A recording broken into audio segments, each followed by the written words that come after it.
appreciate all the support that you've ever given us, and go Cog Prime.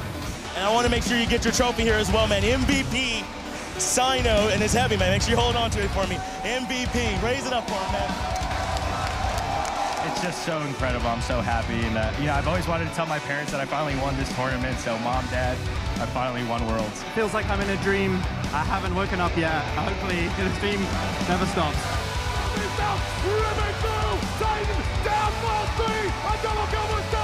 Splice are going to be your Season 5 World Champions. This is their moment. Untouched, unscathed, bow down to your kings, the Camelot Kings, champions of the world.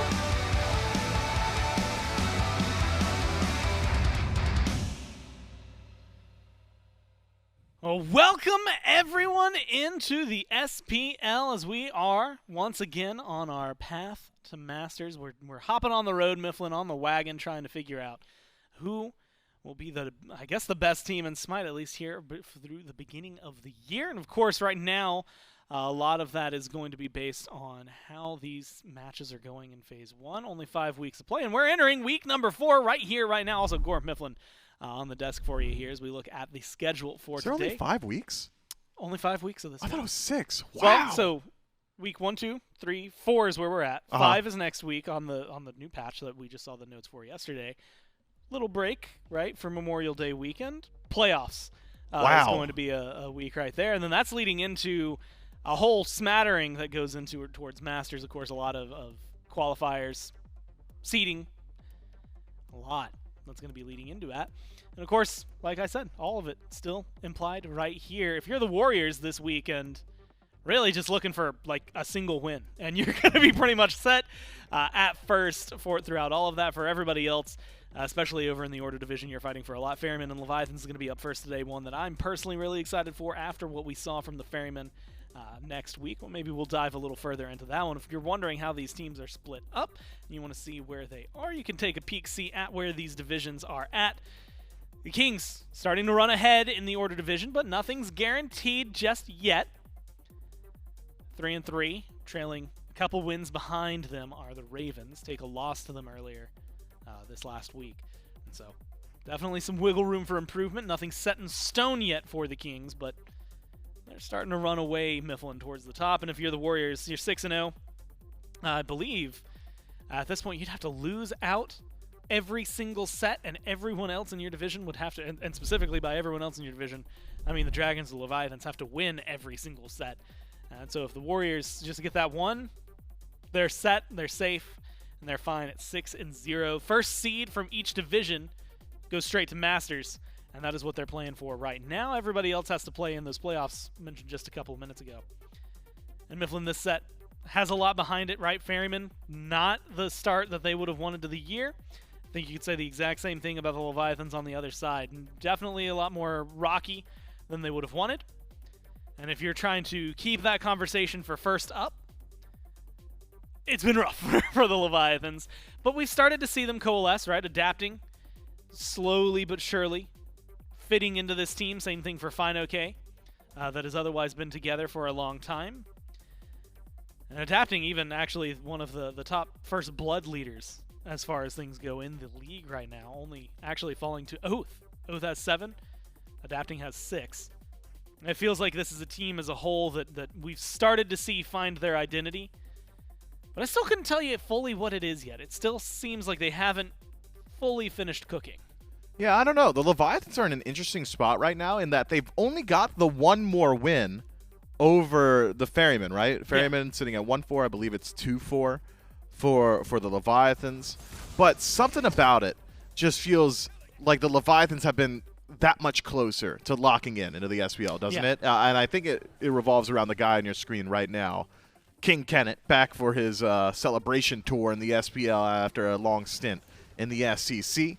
Now playing jungle for the Leviathans, has looked very good. I would argue his KD is phenomenal. His presence on field also amazing. I was really concerned for adapting coming into this year, thinking that he was just going to get skill gapped by a lot of guys who have been grinding at the high level in the SPL for a long while. But clearly it's like riding a bike for this guy. and he's come back and he's looked good immediately. In his last 6 games, he's played a ton of different picks. The only one that's overlapped is that Serqet. 2 in his last 6. Otherwise, Bakasura, Hunbots, Hebo, Wheelish, and all great performances individually. A 6-1 Bakasura game, an 8-2 a Wheelish game. Has diversified his playstyle. And I'd asked him in that first week, adapting, you've gone through various phases in your career. At times, you're one of the most active player on the map. And I'm thinking about his dominant stint in the SPL originally. Then he starts to slow down a little bit, wants to be that late game cleanup type of guy.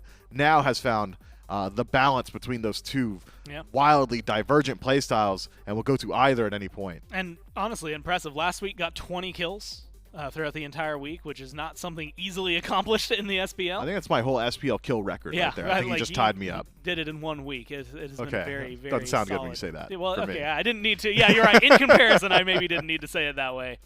He did do it in 1 week, though, and so adapting a lot to go forward with. But the thing that was looking good for the Ferryman last week, actually part of his name is Paul, but right beside him is another guy who I think has made some really big changes to make these things last. Cyno, first week, we're seeing a lot of warriors. We're wondering, okay, what's going on? One of them wins. I think me and you were even watching when he played the Surtur jungle for the first time, and we were actually kind of impressed with it. And then he played it again, and that impressed moment kind of faded, and then he played it again, and then it was buried and done. And now the last couple of weeks, we've really gotten to see him pick up the assassins. We see him going back towards what we would expect to be in the traditional in the jungle. And with how Paul was playing last week, it feels like the two clicked, right? The Ferrymen were finally back in the conversation that we expected them to be in after weeks of giving us a little surprise at the beginning of the phase. Yeah, but I would argue the adaptations that Cyno has been making have been half measures, haven't they? Yeah, I'll play some assassins. I'm not going to play the ones that everybody else is playing, though. Give me Cliodhna. Give me Naja. Yeah. Give me my bread and butter. Let me play my picks, right? The only pick that he's taken that has had overlap with other players in the league has been that Fenrir. 3-2 and 8 performance, and one of his best performances so far this phase was that Fenrir selection up against the Jade Dragons that resulted in a win. So the Styx Ferrymen starting to piece things together, but I would argue that it has primarily been around Paul out of mid. Cyno sure has made some adaptations, but I'm never confident that he's going to stick to them. He could just go ahead and decide, and you know what? It's a Nike Surtur week, and it's going to be a Nike Surtur week all week. Cyno very willing to play his own style until eventually it works. In his last 6 games, best performances, a 3-2 on the Fenrir, and a couple 3-3 performances on the Cliodhna. Go a little bit further, the Surtur 0-2, and the last time we had seen the Nike, and maybe the last time we will see the Nike, a 1-7 performance from Cyno. So I think adaptations, certainly there, but I'd like to see just a little bit more out of their jungler. And you already, you threw him a brief mention, Paul. Paul looks good, and he's going to keep looking good. I mean, that guy's just gaming. Turns out, when he locks in, Paul's just good at SMITE, and he has been for years, and I have a sneaking suspicion that he's going to continue looking good as time goes on. But of course, there's only so much, when we talk about it, what the players are thinking and things like that, it's sometimes better, Mifflin, to always go direct to the source, and that's why we actually got to sit down with Baskin, talk to him about how this set and how he feels his team is doing. Our first set didn't go that well, but we bounced back and fixed a lot of our picks plus our team play in the second set. So I would say overall a decent weekend. Damage onto the Titan!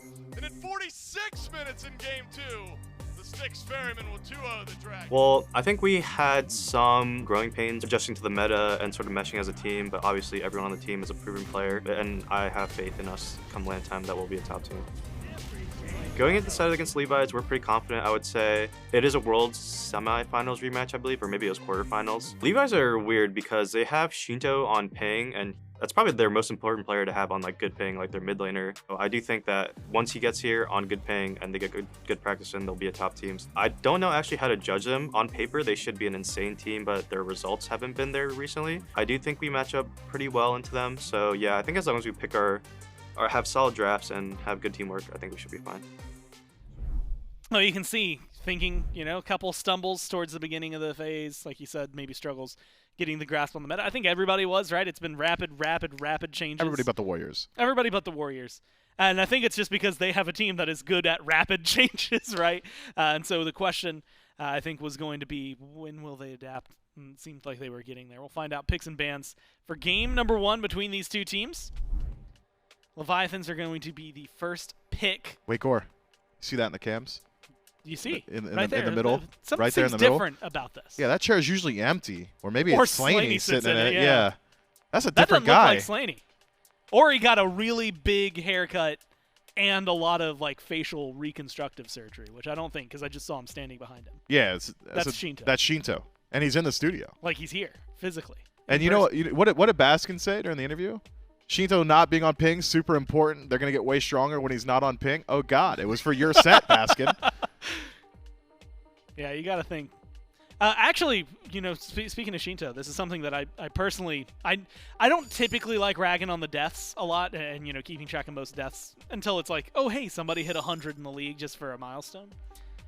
Sheento, for the longest time, one of the best KDAs on the Leviathans, has always been, I mean, a top player, top performer in the league. Right now has the most deaths on their team, and it's kind of staggering, right? It's very different from what we're used to seeing. Today, maybe going to answer some questions about what this Leviathan squad looks like when they're all together. Again, Mifflin, first place in their division. Difficult, not impossible, but close to it to attain.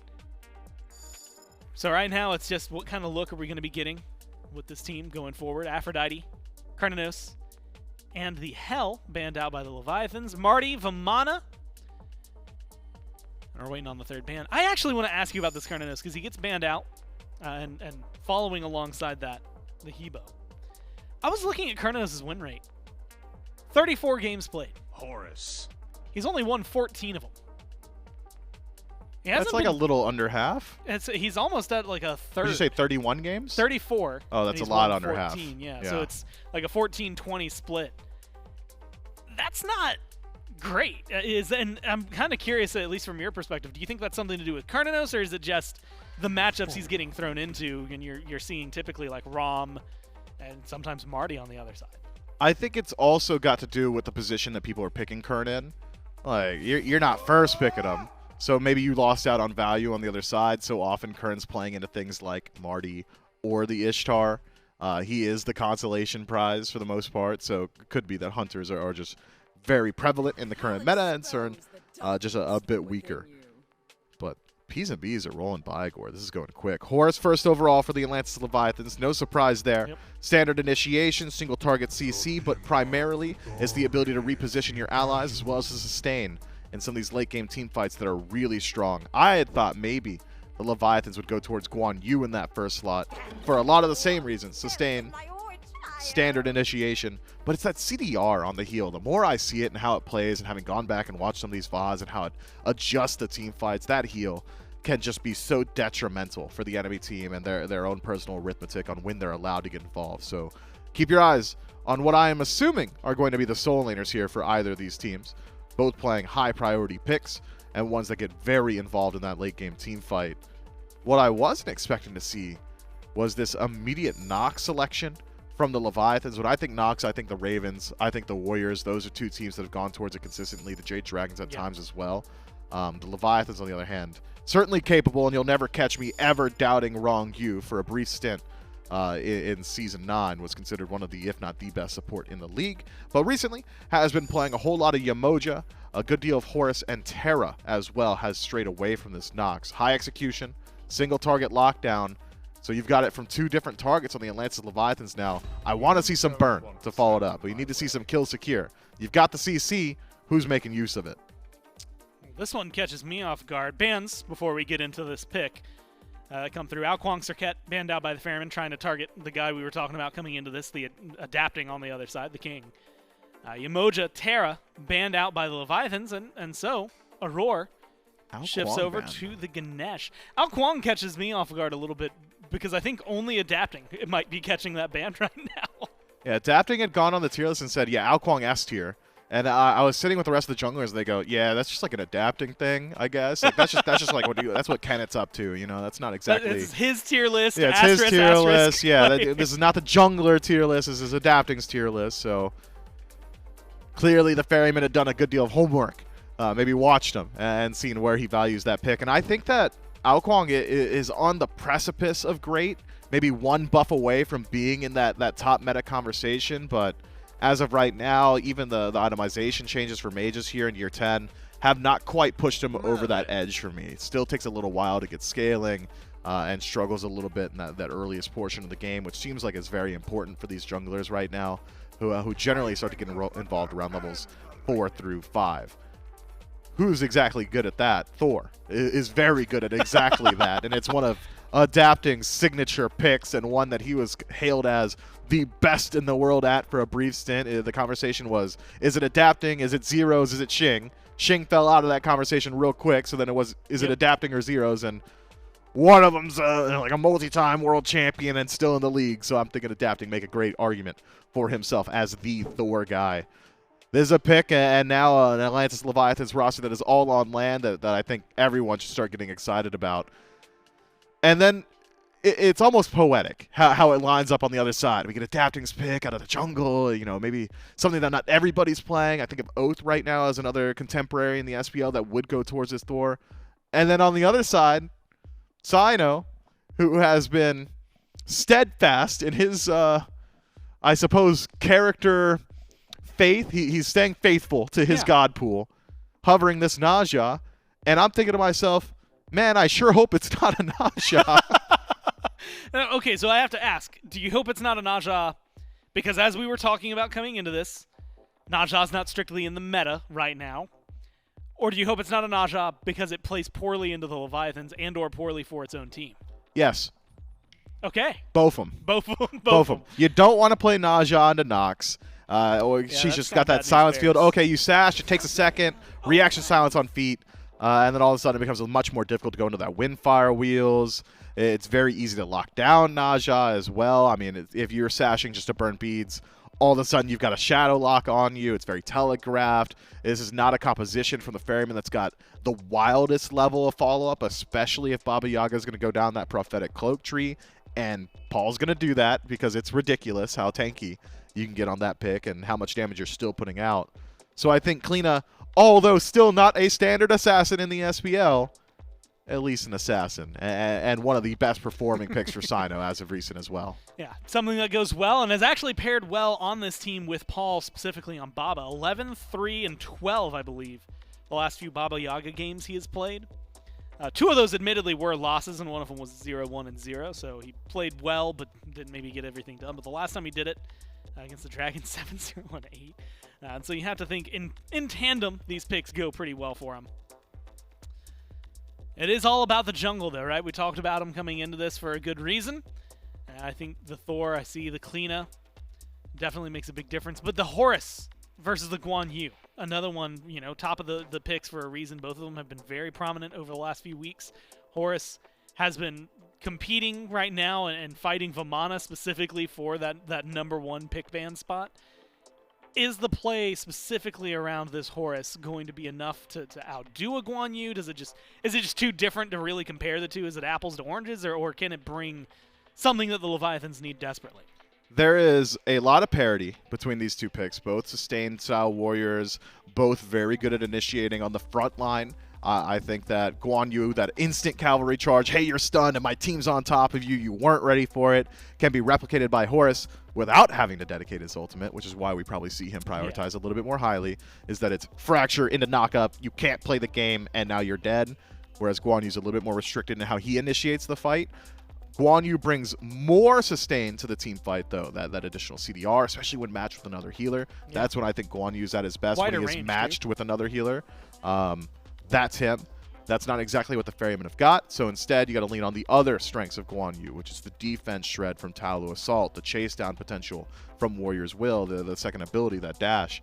So there's a lot that can go well here, but Horus is climbing the chart faster, and I tend to agree with the SPL. Horus probably just outvalues. As far as the direct lane matchup, I mean, neither one of these two is going to have an overt advantage. I mean, we could talk about the minutia of Taolu Assault getting canceled by Fracture, this, that, or the other, but Eventually, Horus is going to have Golden Blade, and he's just going to one-shot waves. Yeah, and that's probably the real key. And I guess that's something that we'll see here as we jump into game number 1. It's J-Mac and Trelly to take us through it. That's right. We start off our 4th week of the SPL with a cross-division match. It's the Atlantis Leviathans and the Styx Ferrymen facing off for the first and only time in the regular season of play. It's J-Mac, Trelly, and Doug here to bring you the action for game number 1.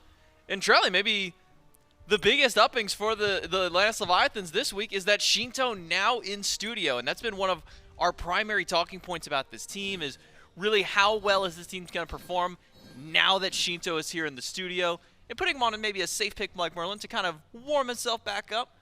Could be a new look for the Atlantis Leviathans this week. J-Mac, call me crazy.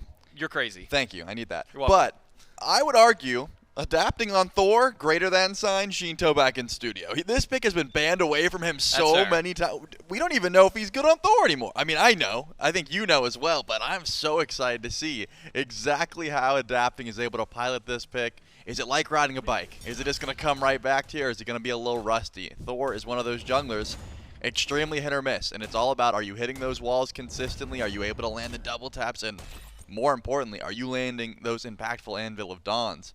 Adapting has been farming a lot. It hasn't been so much ganking. He gets a lot of kills, but it's been a lot of passive play. Thor doesn't like to do that. It's pretty much level 5, get some cooldown online, get some Transcendence stacks, and just start sending out those ultimates. And with that being said, Cyno on the Cliodhna once again. Not the greatest matchup into Thor. You don't have that CC immunity. You really don't love getting hit by all the CC that this Thor has to offer. So let's see if the King still got his groove here in our first game of the day of our 4th week of play. And it's getting down to the wire, Trelly. As talked about in the waiting room, very tall task for anybody in the Chaos division to try and dethrone the Oni Warriors at this point. Feels like that's going to be a team that might be decided by other sides of the bracket, other fates. We'll see them play the Kings later this weekend, but Leviathans can definitely try and make a push for that 2nd seed to win against the Ferrymen here. Could be a great answer to that. And then same for the Styx Ferrymen, trying to fight for their spot back up now. The Eldritch Hounds have had a pretty strong running themselves. So very important game for standings for both of these two teams. It certainly is. And you know, you can say a lot about Aror. You can say he's a great support player. You can say he's a fun guy. But one thing you can't say is that he's a liar. He told us it was the year of Ganesh. The year of the elephant. And he has went to Ganesh how many times? Who else is playing Ganesh right now? It really does seem like a pick that disrupts the backline, has some great initiation. When I saw the Naja hover, I was like, oh, they're going to go for the Dharmic Pillars Windfire Wheels combo. And then Cyno said, nah, I'm just going to go Cliodhna. Well, they wanted to get as many silences as they could in one team comp, I suppose. They've got 3 so far. But adapting is hovering. He wants to look for a possible gank here. Maybe Auror's the target. Adapting, wrapping around the top. Auror Wall. is now dashed. Wall There will block him off. No dash to get through this wall. Slowed down for Auror. The dash in by Zapman. And the kill for adapting. The Leviathans strike first on the duo side. And that's just perfectly played. You know that dash is able to go through the wall, hold it as long as possible. Walls off Auror and pre-beads the silence just in case that Berserker's Barrage goes through. Beautiful play. First blood over to the King, and he's going to get that Transcendence online even earlier. Pay attention to beads timers whenever they're down for the Ferrymen. He's going to have some pretty easy targets to try and go for some 100-0 combos. Now let's see where adapting puts his pressure. Do you continue it over in the dual lane? Maybe jump over towards mid, try and get a little bit of shutdown on Paul. And kind of even speaking about Paul, is one thing that's mentioned on the desk was potential build path for him. Prophetic Cloak's been popular, at least for these Baba Yagas, just because of how easily you can stack it up with your passive. It's just so easy to do. It's wild how good it is. And a player like Paul is definitely one that's going to use that as best he can. Ronngyu, just trying to be disruptive around this purple buff. Doesn't really have the best steal opportunity now that Shadowlock is down. Doesn't want to have to expend the rest of his body or his resources to steal. So we'll just force the Ferrymen back behind the tower to clear out their buff. But opens up the way for Zapman to instead be able to clear out the shield buff. Yeah, and objectively it is smart, right? I think that Paul is so much tankier. He's able to stack it up for free. It doesn't hurt his build curve that much. But what it also does is make it so Sheento can't really ever go for a solo kill until late in the game. You know, that Prophetic Cloak, it just gets so much value. I've even been seeing some mid laners build it not on Baba Yaga just because they want to have that extra tank stats. As the purple buff invade, rare that you can even go this deep into the backline, and CycloneSpin has the snipes, wants to get a little bit of extra poke damage, won't find it, and the Ferrymen won't find that purple buff invade. It's rare that we even see invades anymore because of how far you can actually pull that buff back, but going for the attempted steal, and they aren't able to find it. Both Aror and Ronngyu fighting for their right to be able to pull that purple buff back and around. So Ronngyu had it, Aror grabbed it to take it back. Ronngyu had to really battle to bring that one back through. Still secured by the Leviathans, so no successful invade. But again, buying time more than anything, allowing Cyclone to get a little bit of extra farm, give him time to even push up for the fight. But man, Ganesh Ram doesn't really feel like there's a whole lot of kill pressure in that duo lane, Trelly. It doesn't, but I'm confident Sheento's back. I'm watching him share so much. He's going to go to the backs too. Oh, I was about to say, if he goes and takes Adapting's back camps as well, he is just the most greedy man alive. Adapting's level 5. He went and shared both speed buffs and was on his way and decided to stay away from the backs. Looks like once Sheento gets back on land, that extra farm is getting funneled right into his pocket. He is about a half level up on Paul. He's going to hit 8 here probably, and Paul just ticked over to 7. So just about a half wave or so, and it does start to add up because he doesn't have that much movement, right? I mean, Baba Yaga uses that house passive a little bit better. You've got more sustains. You can go for these rotations. With Sheento, he's just been booking it to farm. And do you think maybe, kind of touching on that, that was kind of a story, maybe a story thread for the old Atlantis Leviathan, Sheento, constantly kind of sapping and sharing a lot of extra farm away from Panatom to try and be that first player to hit 20, get that farm online. With maybe the Merlin and Thor kind of just as the gods themselves, do you think that maybe benefits Sheento more to be able to get that farm compared to a Thor, whose late game we tend to see maybe kind of falls off a little bit comparatively? I can tell you that I never want my mid laner more farm than my jungler, just because I think it's such a jungle-centric meta, and junglers have so much power in team fight. But Sheento, you can't argue with the success rate. When he's able to get that farm, and when he is here on land, he's able to make some huge impactful plays. So I guess that is the call here. At the very least, Adapting is able to stay relatively even here with Cyno. Stacking Transcendence and stacking Soul Eater, both of these junglers aren't looking to go for any ganks just yet, but possibly Aror could be in some more trouble here because Adapting made the rotation over. Almost there, Dharmic Pillars down, Cyno on the way, he's got a good route, opens up one veil, dashes, misses Zapman who went into the wall, and he's now waiting for Zapman to go back through. Second snipe's good from Cyclone to take him down, but now are the Styx Ferrymen out of position. Cyno nearly drops down. But the Leviathans cannot find that kill. It is a 1-kill swing for the Ferrymen. Adapting hits the blind double tap and doesn't immediately go up into the sky there. I'm surprised. Ronngyu, of course, didn't have the ult to try and go for the kill. But you still have your beads up. You could have landed, hammered out, and it would have been just fine. I guess it just came back off cooldown. He didn't have enough time to go for it. Unfortunate there for Adapting. Beautiful damage, though. And now Aurora is getting locked down, but he should have that dash up shortly. And Ronngyu dashes up. Missed dash from Aror, dunked down by Adapting, but the immediate silence. Adapting can't get too much more. Does find the wall, double tap, does get the spin after. It's a 1-for-1 trade in the duo. Maybe not one they were wanting to make, but Cyno back on the way. Zapman beads gone. Cyno, he's got the dash in, but he just can't get the distance. Misses the ultimate, and the silence only being at rank 1 means it's not enough damage. Zapman will be able to live at the end of the 1-for-1. I'm surprised. I really thought Cyno had the damage, but that's the downside of going a Soul Eater start. Your abilities just aren't hitting as hard as you would if you were going something like a mace item, a Jotun, something like that. Just brings a little bit more damage to the early game. But Cyno has been impactful. He's been trying to match Adapting. That's something that a lot of junglers decide not to do. If you see someone getting active over in duo, you go to solo. You try to stay on the opposite side of the map. Cyno has been following Adapting around, saying, hey, there's a Thor over here. Okay, now there's a Clean over here. I'm making my presence known. Left side of the map, there's been a lot of scrapping so far. The Leviathans getting the small end of the trade gold-wise, but relatively even throughout the entirety of this map. Just some little bit of XP differentials throughout. You can see that Baskin was able to pull ahead, but maybe just because he's unable to clear these waves a little bit faster than fineokay in the early. Now that Golden Blade's completed, this Horus should have no problem just pushing out those waves. Making sure to try and keep the Leviathans afloat on one side of the map. 2-2 to start this game out. The kills, at least for the Leviathans, allocated both of those ones over to Adapting. I believe both of them for Cyclone on the side of the Styx Ferrymen. And now, the potential shutdowns that can come through both of them. Just remember, Cyclone fell earlier on in the game. Actually, no, did go down just in that 1-for-1 trade with Ronngyu. Maybe still some shutdown benefit to taking down Adapting, get some of that extra bounty built up. We always talk about, Charlie, the dangers of putting all of your eggs into one basket, giving all of your kills to one player, but and if you're giving all your kills to Adapting, getting this Thor up and ahead, can't complain too much for Leviathans. Nope, I wouldn't complain at all. I think the only issue currently is, as you said, Zap's falling a little bit behind. CycloneSpin's able to pull that level lead. He's 2-1 so far. He's ahead in Dev Gauntlet stacks, and this Rama has been a threat, especially in CycloneSpin's hands. One of the more popular ADC picks that have been coming through. The sort of Ishtar Cern meta, I think, has fallen down, and now there's a rise of a lot more ADCs that are getting played, and because of that, these snipes have been absolutely lethal. Not even used to finish off kills, sometimes used to start fights. Like, hey, I'm going to poke out someone, a carry, half health before the engage even begins, and you're either using a relic, or you can't stand at the front line of the engagement anymore. Paul's going to take some good damage.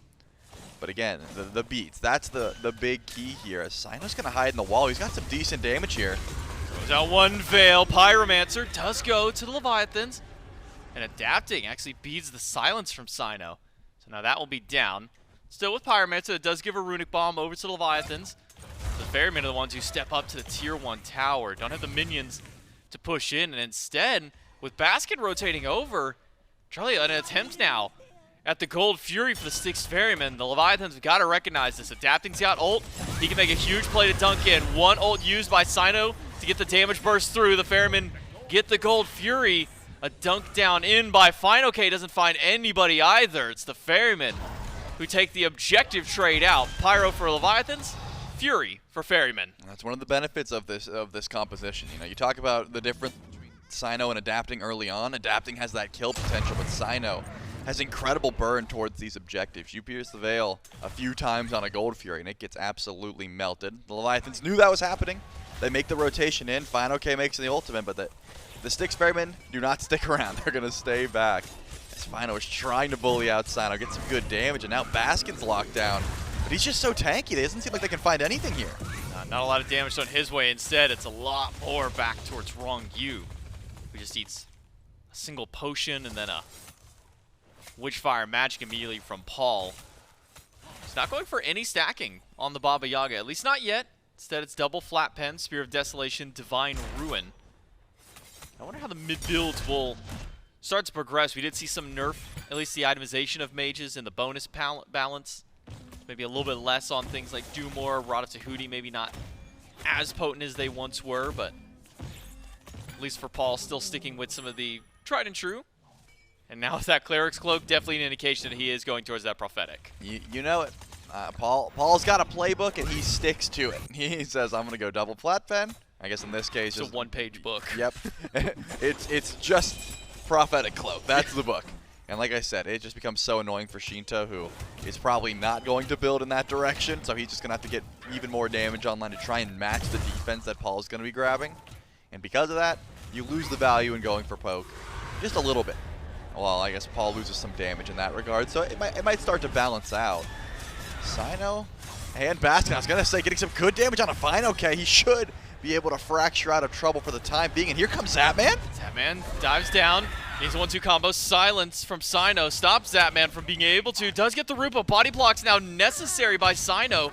Oh. And a dunk in by Adapting. He misses the actual dunk, but's got the hammer instead. Silence goes through, and the Aegis from Adapting to make sure he lives at the end of it all. It's another kill for the King. I really thought they had the damage there, but fineokay able to use his movement perfectly. He gets out with just a little bit of HP, and then the rotation in from Zapman does net the Styx Ferrymen some left side farm. CycloneSpin's able to grab that tower. He's going to push a few waves under and then get out scot-free. At the very least, you get that kill over on right. Baskin was a bit of a problem, this Guan Yu. He's going to be building a lot of annoyance. You know, this pick has been running wild in the solo lane just because of the healing as well as the engage that the Guan Yu can provide. But as you said earlier on, all 3 kills going to Adapting could become a problem if this Thor ever gets shut down. Well, let's see if anybody on the Ferrymen can shut down Adapting at this point. Taking a look at the items that were kind of built through. One that we don't see too often on the support Strelly is actually a Contagion picked up by Aror. We'll definitely get a lot of value of it against Ronngyu specifically. Two ways to proc it there, but you think this is for the anti-heal passive, or you think this is more for the extra damage style of passive that he's going to be facing up against some of the combos that Leviathans have? It's certainly a little bit of both. I imagine it's more so for the annoyance factor. Ronngyu is going to go in onto Aror, and that tick damage does start to add up. However, anti-heal is still a priority, considering the Horus, you know, and the fact that there might be some more lifesteal coming through for the rest of the Leviathans. So just a smart pickup by Aror. He knows he needs Fizz-D, he knows he needs anti-heal, and he's trying to be as annoying as possible. That's what Ganesha provides. So I think a smart call there for the support of the Ferrymen. But these objectives are back up. Pyromancer has spawned in. Oni Fury is touching down here shortly. Where's the pressure? Not on the left side of the map, a full-on grouping towards the right. And Ronngyu, he's the first one to step up towards the Pyromancer. But the Ferrymen aren't going to go for the pull just yet. They've got ward coverage here. They're seeing what they can find before they go in. Ferrymen have wards everywhere except in the objective pits. Ultimate body blocked from Ronngyu, so he cannot get that Pyro. It is the Ferrymen who secured the objective. But now what's the answer from the Leviathans? Last time around when Leviathans got Pyro, is an immediate beeline by the Ferrymen to the Gold Fury. A little bit slower this time, too, and it might be Aror getting caught out. CC Chain is strong. Baskin finds the triple stun to set up for Cyclone's damage. Cyno takes down fineokay, and through the wall, Paul takes down Ronngyu. 3 drop from the Leviathans, and it's about to be 4 as Cyno picks up the double. That is insane. The one hunter that has the global presence that can get over here is not here. Zapman's over on left. CycloneSpin, he's here, and Baskin goes massive for the team. This is about as free as a fire giant as it can come, unless Zapman decides to go for a glory play, and it doesn't look like that's going to happen. 15 minutes in, and the Styx Ferrymen just get an overwhelming win onto that Pyromancer. We were talking about shutdowns. Adapting's dead. He doesn't have that gold anymore, and now Zapman's just being stalled. Looks like Cyno's not going to be able to win that trade. But huge swing in favor of the Ferrymen. Ferrymen pick up 4 plus fire on all 5. Not a single casualty from the Ferrymen in that fire. And Joe, that's one of the earlier fire giants we've seen so far this phase. A 16-minute, almost on the dot for this team. Not losing anybody through, and it wasn't like it was a substantial lead either. When we typically see these earlier fire giants, these 18 to 22 minute range fires, it's when a team has 4, maybe 5,000 gold up at that point. It was dead even going into that exchange, but now starting to skew more towards the Ferrymen. 3K up for them. Oni Fury under their eye. No one from the Leviathans there to take that. Instead, it's a full group up by the Leviathans on the right-hand side. They want to take down Baskin, but Baskin's got the escape button. He jumps on the horse, walks away. Stunned by adapting, but he'll be just fine. His tier 1 tower, not so much. Fine, okay. Immediate dunk into the tier 2. We'll probably lose 2 towers for this one, but Styx Ferrymen are fine taking this trade. Yeah, I love this play. The Leviathans recognize they're losing Oni Fury. They're probably losing their tier 2 over on left. And if Baskin's able to just clear out that wave or at least stand there, you probably can't grab the tier 2 at least for another 30 seconds or so. fineokay takes matters into his own hands, brings the team up to the sky and some minions, and they're at the very least able to trade out tier 2 for tier 2. Leviathans, though, are still not in a great spot here. They have to deal with another tier 2 in mid, unless, of course, the Ferrymen are just trying to push right, but it seems like the grouping is in mid. And that tier 2 is already looking weak because of these Oni minions. They were able to beat away as Cyno was able to push in. The fight. I think CycloneSpin is going to be a huge problem. This Rama has been shredding. Hasn't had too much opportunity to actually get some damage off, but considering the fact that he hasn't rotated into fights too much and is able to get 3 in 1 and has the X, he has the Kins and is working on that dominance, yeah, this Rama is going to have to be dealt with, and I got my eyes on adapting and Sheento to try and get that damage off. So now, Styx Ferrymen pushing up the right side of the map, tier 2 tower. Cyno inside the wall, silences to get the damage. Throws out one ultimate, does tag Zapman. fineokay steps forward, loses half of his HP, and Paul up in the house is tanking the tower and dealing damage at the same time back through. The Styx Ferrymen with the confidence take down the tier 2 tower with the Leviathan still standing by. And would you be able to tell looking at Paul's HP that he was tanking? Because I couldn't tell. Nope. He was relatively full there, and that's because of that prophetic cloak. And also just the Baba passive helping out whenever there isn't stacks to be had. And the Fire Giant regen is also going to stack up. You get that tier 2 over on right. And now the Ferrymen, they're going to lose their Fire Giant buff. They've got 1 minute until FG comes back up. But because it was so early, J-Mag, I don't think we're going to see an immediate pull onto this FG. I mean, level 20 still yet to be hit by anyone in this game. Upgraded starter items are a massive power spike that help out for burning and trying to confirm that Fire Giant. I'm thinking that's not going to be the call for now. Cyno was stuck in the wall. It's a little bit of damage, a lot of damage actually. Sheento flickers in, but he made it come too far. Yeah, Sheento's got to use beads and ages in the sky. Cyclone, 2 snipes, needs the 3rd one, gets it, but it's just not quite enough damage. Aror and Baskin are going to make sure that somebody goes down for this. And unfortunate for Leviathans, it's going to be Ronngyu paying for Sheento stepping too far forward, flickering out of position. The Styx Ferrymen grab themselves their 7th kill of the game. An extra tier 2 tower now stepping up towards Phoenix. They are stepping up. Cyno wants to go into the wall here. Late back from half of the Leviathans, and that's absolutely gone. Those runic bombs certainly start to add up. That's a free as a Phoenix as they come. The Styx Ferrymen retreating towards the Fire Giant. They've got the 1-man advantage for another 9 seconds or so. But remember, adapting still has ultimate fineokay as to the skies. There is some steal potential here. The question is, do the Leviathans want to go for it? Look at the positioning. I'm saying no. Sheento's got no relics for 2 minutes. Leviathans will give up on fire, except for Adapting, who walks over, but by the time he even gets within range for a dunk opportunity, the Fire Giant is taken by the Styx Ferrymen, who have now pushed their lead trail up to about 8,000 gold, up ahead of the Atlantis Leviathans. It started so great for the Leviathans. Adapting gets a first blood in duo lane, but then that's where all the fighting happened, Charlie. Everything was happening in duo, so that big lead that Adapting got was kind of evened out by CycloneSpin at the end of the day. And now it's the Styx Ferrymen who start to make their way up. We saw there wasn't really much of a siege defense at mid. It was 2 runic bombs dropped by Aror instantly. Tower goes down. Now that we start pushing towards our next Phoenix, what's the siege defense look like for Leviathans against this team? I mean, we haven't seen a 5v5, right? It was the fight at Pyromancer that was overwhelmingly in the Styx Ferrymen's favor because Zapman was in left. Baskin gets a massive stun. Since then, there has been no team fight. It was just picks. So now the Styx Ferrymen are going to start forward towards the left side of the map. Cyno is going to be a nuisance in the wall. Baskin's got plenty of sustain here, and Paul, in my eyes, is unkillable as long as he's got both relics up. The Leviathans might be looking to defend the Titan territory because this Phoenix is probably an afterthought. 2 players from the Leviathans weren't even here. Baskin takes up a little too much damage under the Phoenix. Now a dunk in by Downing. He finds 3. Baskin and Cyclone are nearly out. Cyclone goes down. And the Leviathans, a little late to the party on the defense, are certainly not late in their damage. Now fineokay up to the sky. He'll ferry in his entire team right into the middle of 4-3. Come through, but it's Ronngyu who's low. Adapting caught out. Adapting goes down. And now it's Aror rushing forward. No ults left for the Ferrymen, but now a 4 versus 4 at the Phoenix. Baskin stepping forward. He's going to be able to heal his team up. And remember, that mid Phoenix is down. Eventually, those fire minions are going to pour through.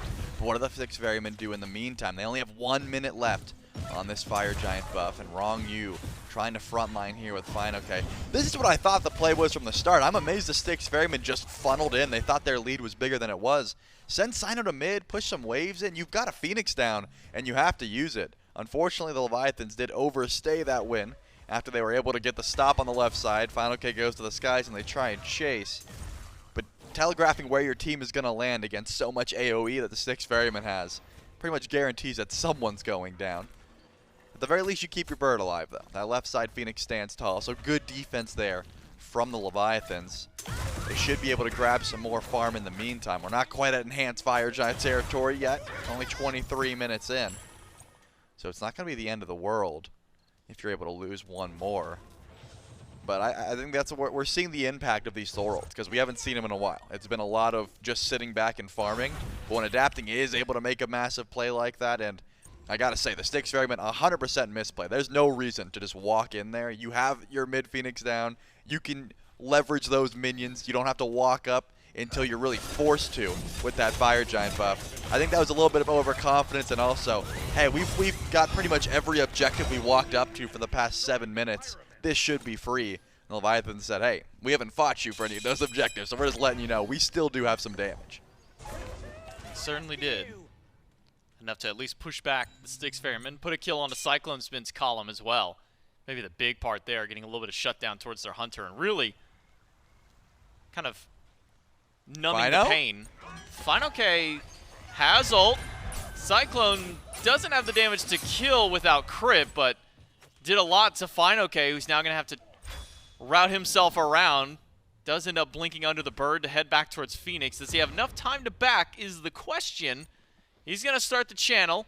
I think the chase has been given up for the Styx Ferrymen. Instead, with Fire Giant back on the map, the entirety of the Ferrymen will start to beeline towards the objective. Yeah, that's a smart call, but remember that mid Phoenix is up, so the Leviathans could go for a possible defense here. Adapting's been sitting around, trying to see if he can listen for anything. And now the Fire Giant starts up, but nope. Leviathans realize, hey, this is still regular FG, not quite enhanced. It's not going to be the end of the world if it goes down, and we don't want to give up a pick and lose another Phoenix for absolute free because of it. So they head to the left side of the map, get some extra farm, grab the shield buff, maybe that Primal Fury as it spawns in, but they're not going to overstay their welcome towards that FG. And Ronngyu actually finishes a pretty clutch item. That Emperor's Armor is going to go a long way here underneath the Phoenix. I'm keeping my eyes on the lockdown, though. If Ronngyu hits a nice combo into an exploding Sunder, there's going to be a lot of damage. They can really shred through some of these tanks if he's able to connect it on, say, Aror, who's got no beads available, and will have to eat the full brunt of the damage from Sheento or Zapman off that lockdown. So pay attention to the frontliners here as the siege starts to begin. I don't want to see a 5v5 again. I mean, the Styx Ferrymen are just not playing the cleanup properly if they go for a true 5v5. Send Cyno over to mid. Send him into the wall to just be an annoyance. That mid Phoenix is still weakened. You really can use this semi-global presence, I guess, by calling the wall an extra layer. And I think that's the best way the Styx Ferrymen are going to break this base. Now Styx Ferrymen with their fire, only 2 minutes left to still play with the buff. Cyno and Baskin to the mid. The others of the Ferrymen over to the left-hand side. Cyno in the wall. Will immediately dash back out of it.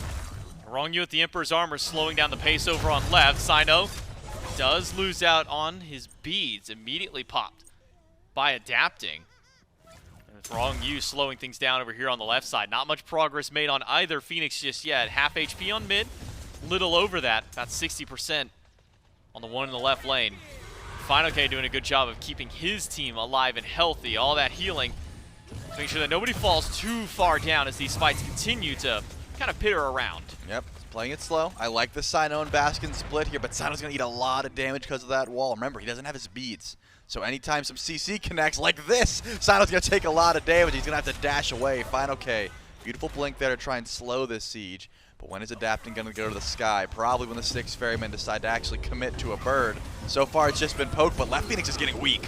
Roar tanking it up. Not quite enough damage to the left bird just yet. Baskin still by himself over in mid, and Cyno continuing to bounce back and forth between mid and left. Still has not made a commit.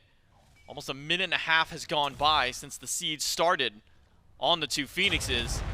Decent progress made on left, not much made here in mid. fineokay takes a bit of damage from Cyno, and a Runic Bomb from Baskin. They're going to make sure they get something off of this siege. They can't get the left bird. fineokay. They've got to get mid. Up in the sky is Cyclone. Snipes Aegis away by Sheento, and the left side bird goes down. The Styx Ferrymen walk out unscathed, but do manage to take two Phoenixes away. Wow, that was awkward from the Leviathans. I mean, fineokay goes up to clear the wave, Adapting leaves. You need someone to dash to as the Horus, so unfortunately, he almost goes down there because of that. The siege on the left goes so well. And look at the ultimates. Leviathans use nothing. They just sort of looked at them and they were like, we don't want you to take these Phoenixes, but we're also not going to stop you if you walk in. I'm amazed. I thought Adapting would go to the sky the second that mid bird dropped, but it looks like didn't want to overcommit.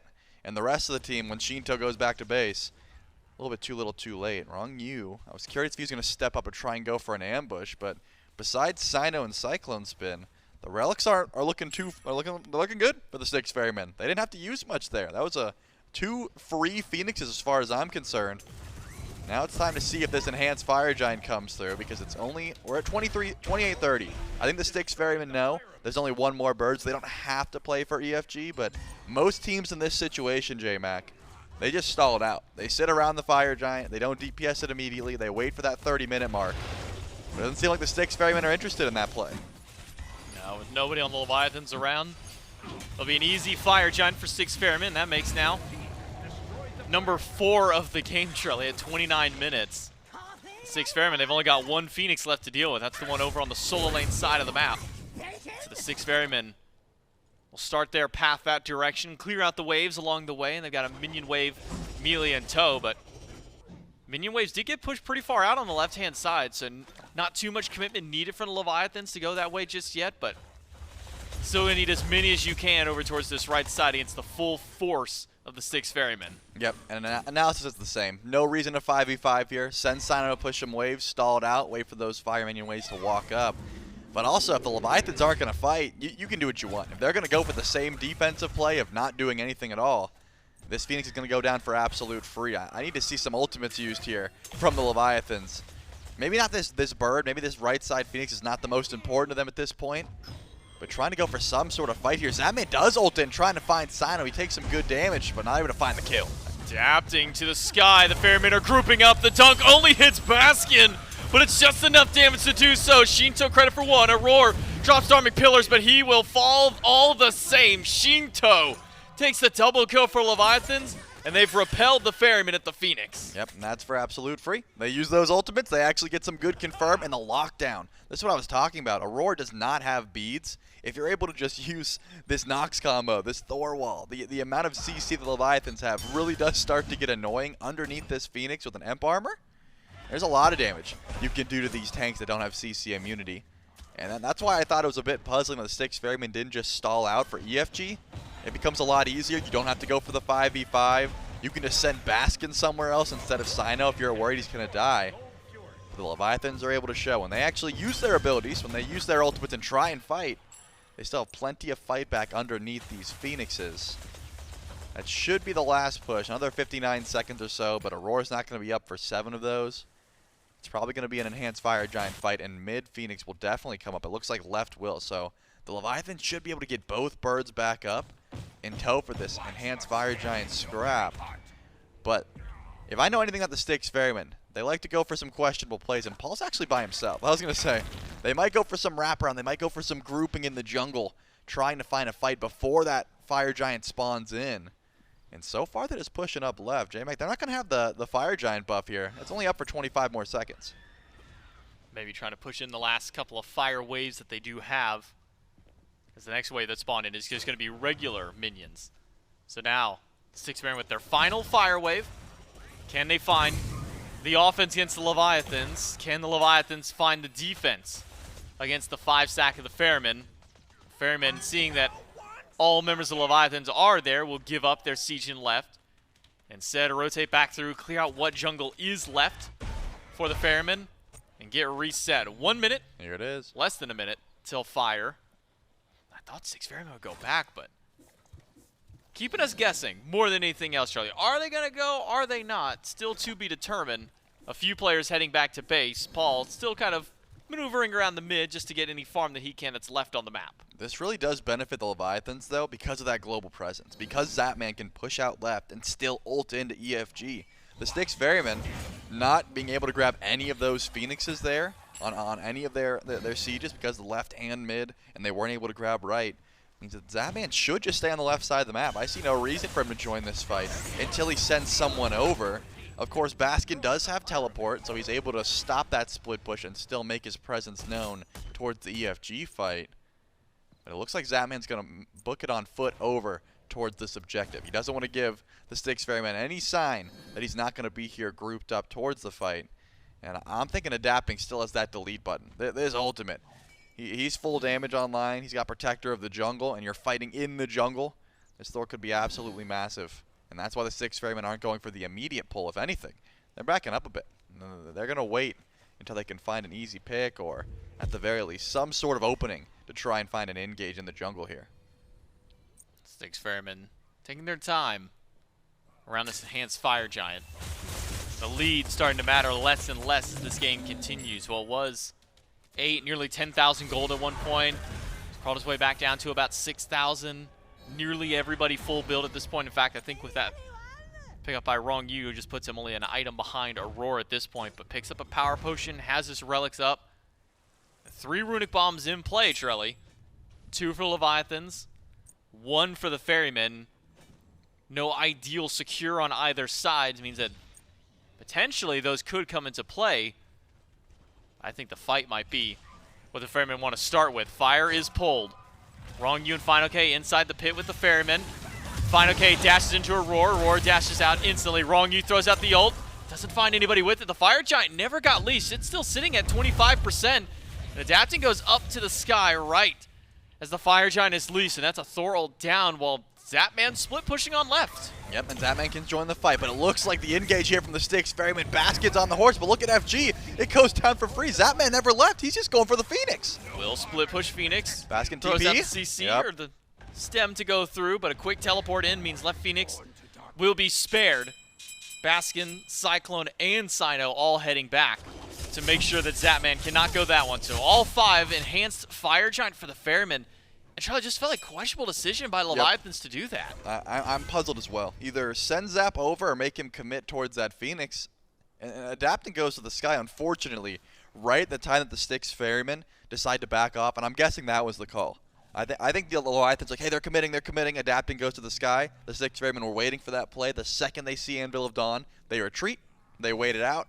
Then they walk in for absolute free. They were able to pop all their relics. Baskin just joins into the fight and just horses in to push out the rest of the Levi's. And Zap says, too little, too late.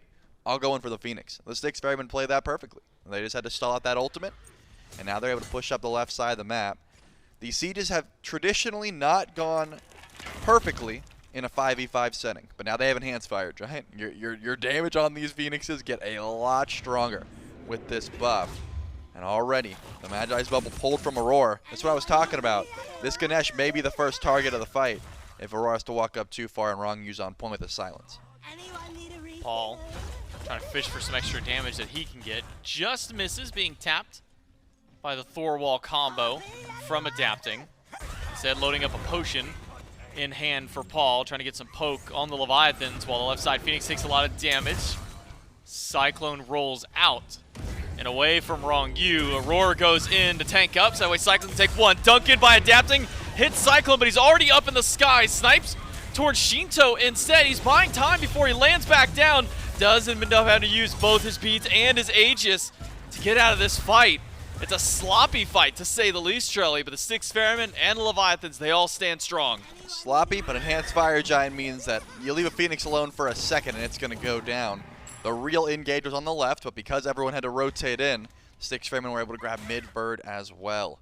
Now pushing over towards the left side. They should be relatively free.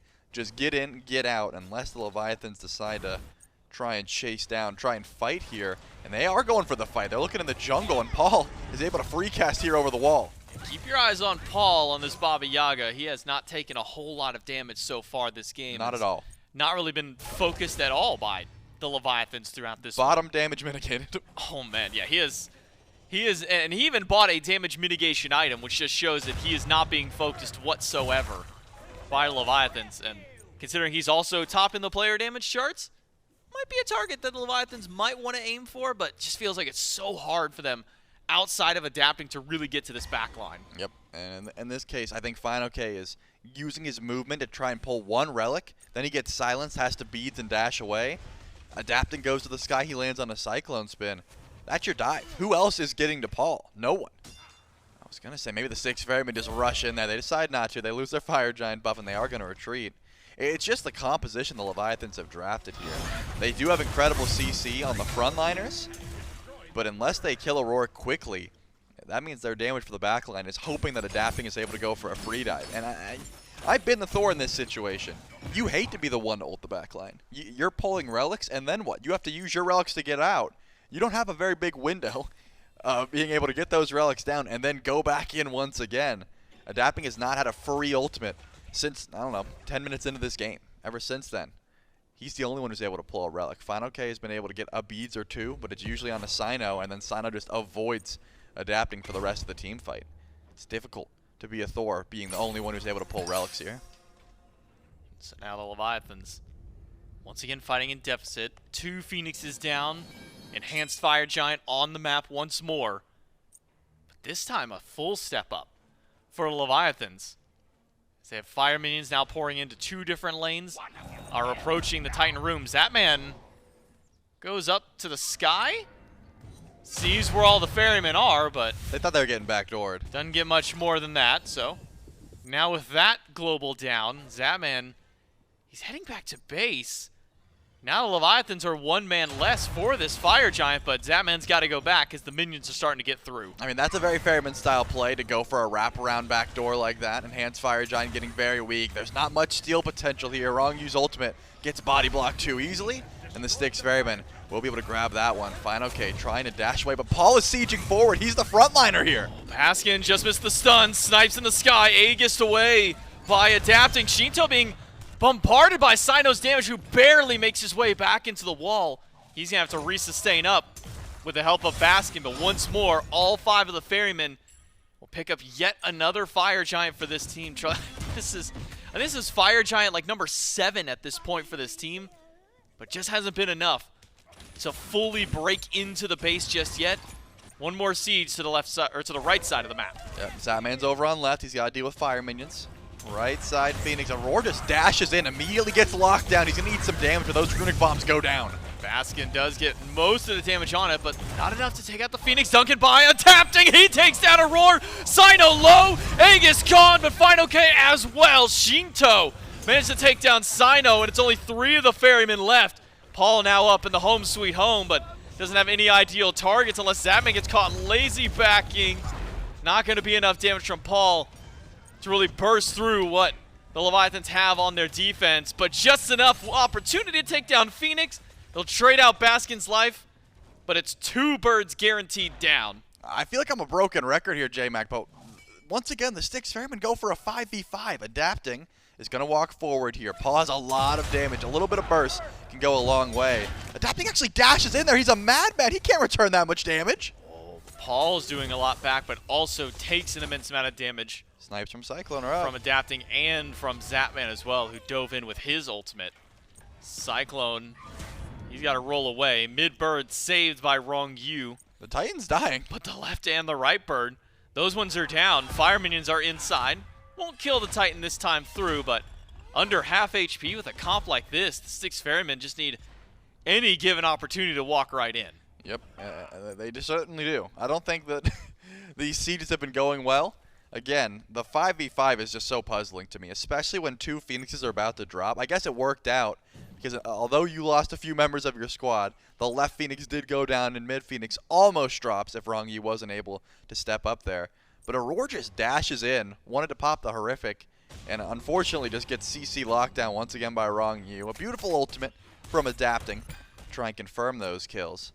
But it's the carries. It's CycloneSpin and Paul, who are still ridiculous in that fight. They're able to backpedal, stand their ground, do so much damage, and stay alive through the entirety of that siege. And now, this is what we're talking about, that wraparound play here. The Styx Ferrymen charging forward. Adapting's going to call it out. Drop some ward vision, and Baskin is just sieging forward. What's the call here? Are they going for the Phoenix? Are they going for the fight? The Leviathans, it looks like they're going to go in themselves.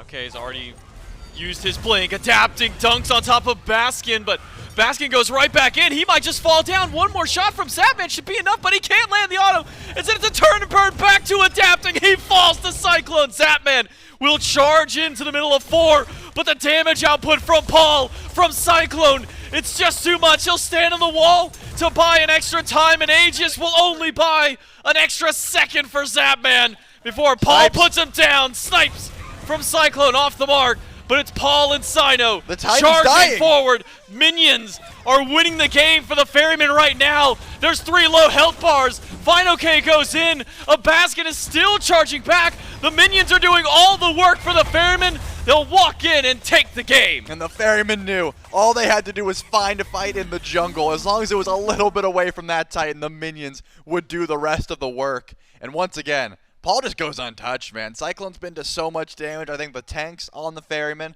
Baskin getting away with 1 HP, forcing not only adapting to go to the backline and do that damage, but Zapman had to use his ultimate to try and chase down that kill. Wasn't able to find it. And I guess the map state was just too much in favor of the Ferrymen. But the Ferrymen had the map state for quite some time. You talk about how many fire giants they were able to grab. Just some messy sieges. And I guess good defense there by the Leviathans. A fair bit of CC, and That's the reason this game goes so long. Yeah, I mean, the siege defense has really kind of been the name of the game for a couple of teams out here to really extend these games out, even with enhanced fire giants. Feels like it's so hard to push into comps that have gods like Merlin on them. Leviathans make good use of that, at least here in game number 1, to delay the Styx Ferrymen more than anything, but you can only delay for so long.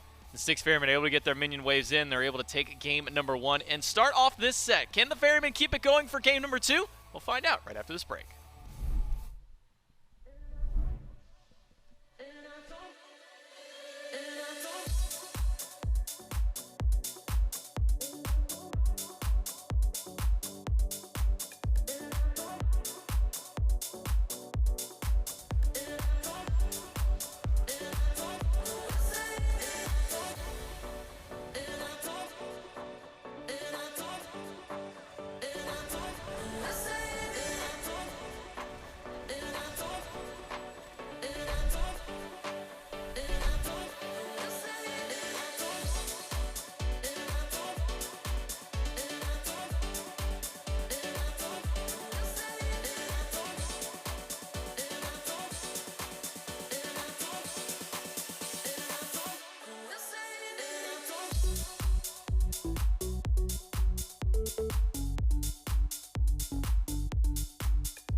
Pulling me closer, but don't waste your time.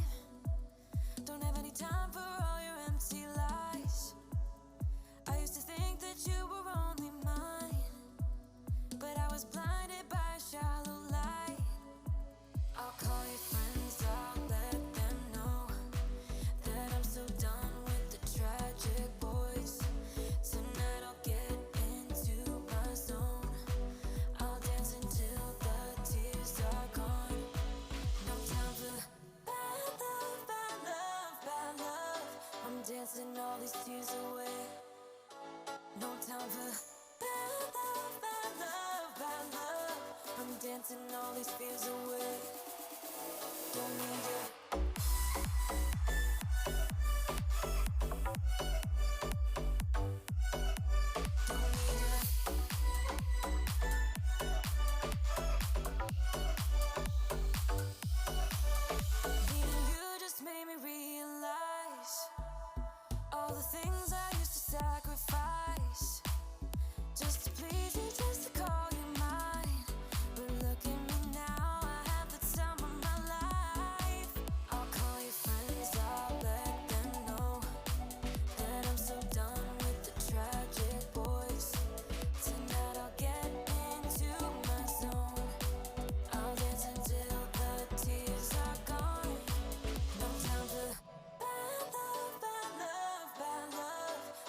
dancing all these tears away.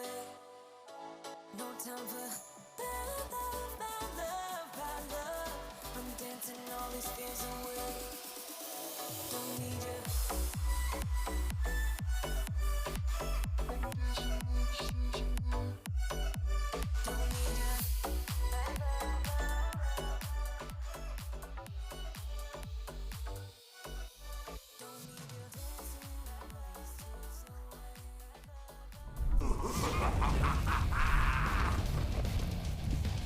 I am the ruler of all.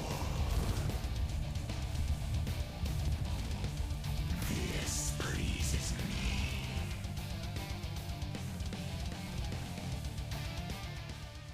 That's right. You should go right now.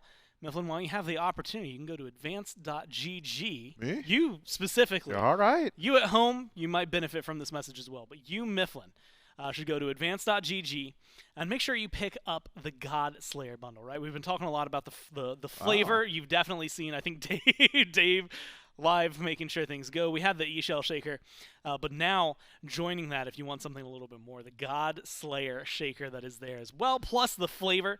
That is incredibly good. I went to the website. Uh-huh. Godslayer bundle currently on sale, and that's before I even applied the 10% off code. Yeah, and you know what? That's when you This type in code this SMITE. MSRP is at $80, and it's going for $64.08 right now. And you can get it for even less. 10% of 64. That's like $7 or something. I don't know. Yeah, that's crazy. Another good chunk off. So make sure that you go to advanced.gg. Get your God Slayer bundle while you can. It's delicious. We've been drinking it here sporadically. When we need boosts of energy, it has definitely been coming in handy over the last couple of weeks.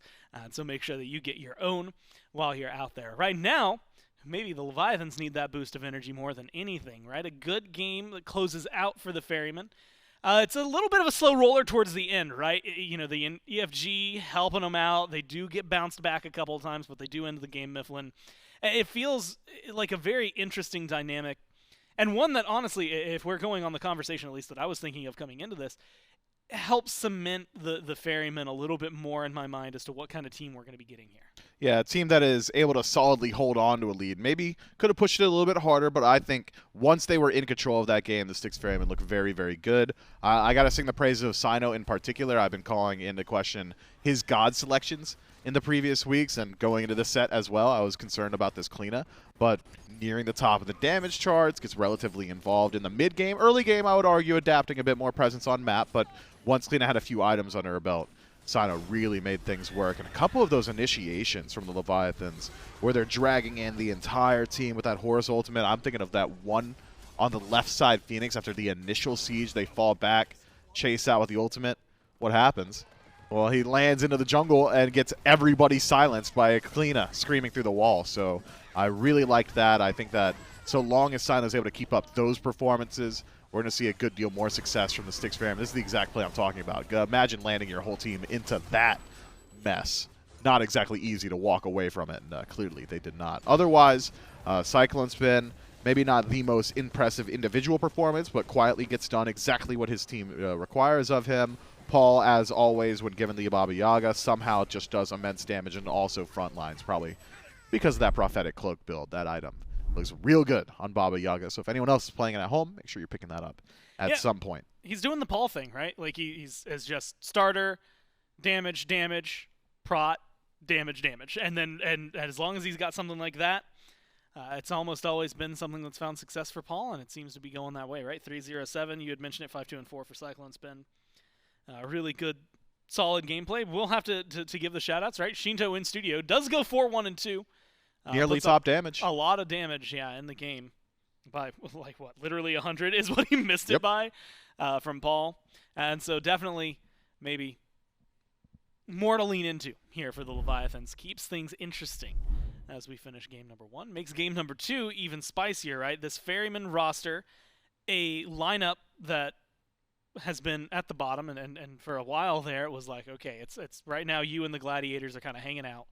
One of you has to separate from the other eventually, and we've seen the Ferrymen start to do that these last couple of weeks. Even in some of their losses, they started looking better, but now this is some big wins in a row. With the last one being a 2-0, they've now got 3 games, which is actually really impressive for them considering the start. And Mifflin, I'm really excited to see what they have. What kind of things, though, if you're trying to change something for the Leviathans, what do you take out of Game 1? Or what do you replace it with? What do you stop the Styx Ferrymen from getting? If you're looking forward to picks and bans, if you're trying to slice them up, where do you take them down? Well, I think first things first, would love to keep adapting on Thor for as long as you can keep him there. That Thor looked very good. A couple of those Phoenix defenses go the Leviathan's way because of 2 or 3-man dunks. From adapting, Sheento, of course, I think now back on land looks very good as well. You can put him on maybe some more technically impressive selections, things that require mechanics a bit more so. If he wants to play things like the Thoth, that's fine. The Merlin, of course, looks very good here. So those 2 picks, no question marks for me. fineokay on the Horus. I mean, you're going to take Horus if it's available. So I think, if anything, look towards that duo lane. Team fight presence could be the answer. Get Ronngyu on something that's a little bit more proactive and has a little bit more AoE CC. We've seen teams in the past really love playing with that Nox, the lockdown one guy, burn one guy play style. But when I think of Ronngyu, even throughout the last couple of years, it's aggressive, get things going, get in your face style picks, things like the Terra, things like the Serqet when he was able to build that tanky, right? Just almost like a solo agent on map throughout the early game that can transition in the late game to a more so facilitator. Yeah. So in current meta, selections I'd love to see from Ronngyu go back towards that Terra, the Yamoja, even the Horus to a certain extent. If you want to get Horus out of the soul lane, Rongyu's certainly capable of playing that pick. But the Leviathans, I don't think, can look at P's and B's in Game 1 and say that's where we lost. It really was play on field that was the separator. The Leviathans even got off to a pretty good start. Adapting gets rolling very early in this game. But the Ferrymen able to hold on and find the more solid lead around objectives. Well, they are making at least one adjustment in picks and bans. We've been talking about how good Paul's Baba Yaga has been. Again, 2 of the games of the 3 that I had tallied, that was at 11, 3, and 12 KDA. 2 of those were losses, and he was still able to put up some pretty big numbers. Granted, one of those was like 7, 0, and 8, so of course it's going to make the numbers look really good, and that was his 1 win. But after that last one, the damage output he had and the control he was able to do, that's a ban from the Leviathans. They're also going to take out the Guan. So, Mifflin, this leaves the Aphrodite and the Cernunnos that they had banned out prior available. Marty, Vamana. They do a little tango and change spots, but they are still the first 2 bans for the Ferrymen. Last time around, this was where Hebo was banned out, which actually is, oddly enough, one of the ones that typically Paul or Cyno, and maybe some instances, but definitely Paul on this team, would go to. They're going to ban it away, not let presumably adapting Horus, have it. So Horus is open. Horus gets locked in. Are Aphrodite and Kern, since they're available now, does that really change anything for the top 3, top 4 here? I'm not even sure you want to go towards Afro and Kern. Feels like CycloneSpin likes playing Shiba Lanke and Ram. Those are the picks that I associate with Cyclone right now. Wants those stims, wants the global presence from either of the 2. Could even go towards things like the Chernobog. So Hercules Aphrodite, wouldn't be super surprised. Hercules Ram, wouldn't be super surprised either. You've got a strong front line. You got some late game scaling. Ram doesn't have any particularly poor matchups in lane. So a safe pick that will delay a bit of your composition and give Paul an opportunity to look at a bit more of what the Leviathans are going for before he has to make his own selection. Very likely that Paul will eat 2 more bans should he not make his selection here. If Paul does make his pick, I wouldn't be surprised to see the Leviathans go ahead and at least toss 1 ban towards the more standard selections of Cyno, maybe a Fenrir and a Cliodhna. With the Baba Yaga banned away, what in your mind would you, if you were going to lock Paul in here, where would you go for mages, right? A lot are still on the board. Merlin's been a very popular mid pick. Is that one that you want to see for him? Potentially, well, they're hovering the Ganesha right now, so maybe even holding on to it for a little longer. Do you want another burst mage to maybe fill that spot, or do you not care? Well, I think you definitely want Paul on something with some degree of safety up against the dive of the Leviathans. Both Horus and Serqet have a very easy time getting to that back line. So that might dissuade Paul from going towards the Vulcan that he's been very happy to take as of recent. Could be that you all in on team fight. This is a draft now that's pretty good on the Styx Ferrymen at walking forward in the engagement. So Tiamat comes to mind in that quadrupedal stance. Zhonghui comes to mind as well as a pick that can kind of just shore up that front line and be a part of it with the Styx Ferrymen and turn them into a 5-man roaming It's been death a while ball. since I've heard Zhang Kui mentioned. Yeah, I mean, think Paul's in just general, played it a but, few like, times recently. I think also just like very nonchalantly thrown out there. That was, Yeah. It was well done by you. Yeah, you know, Zhang Kui, you know, he's out there. He exists. He's got a lot of team fight potential. So one that you could keep your eyes on here for the Ferryman. Otherwise, if he wants to go towards something a bit more in line with the standard, Agni has served him very well recently and has a certain degree of safety that would make it difficult for the Leviathans to actually continue that dive.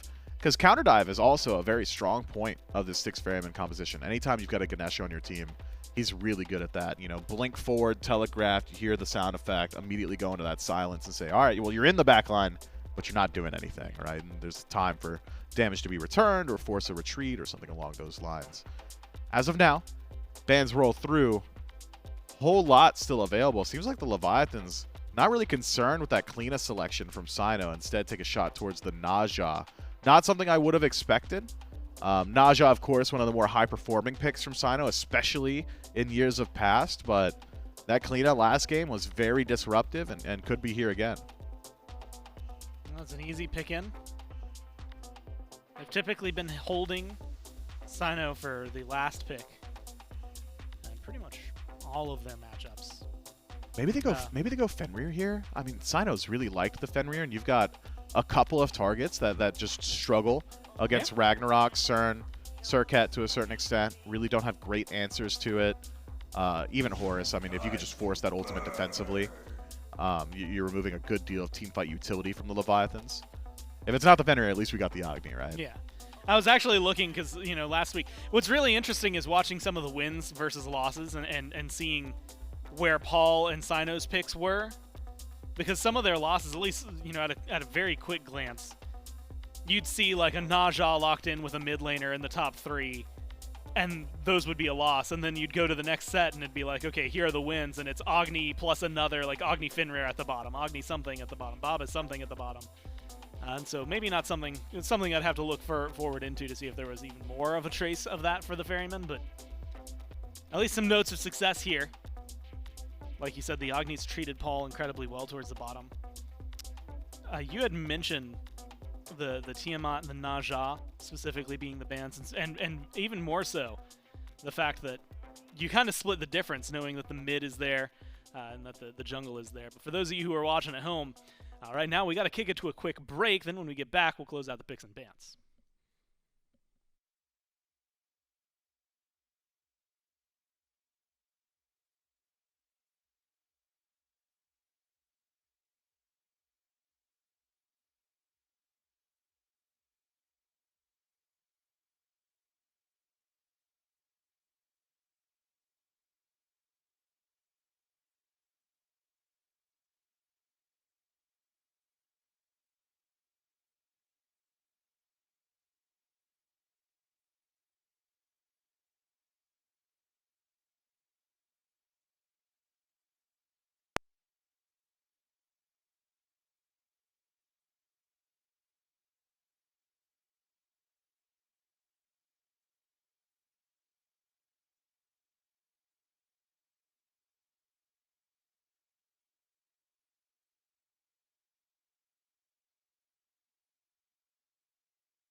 We gon' break up, then we make up.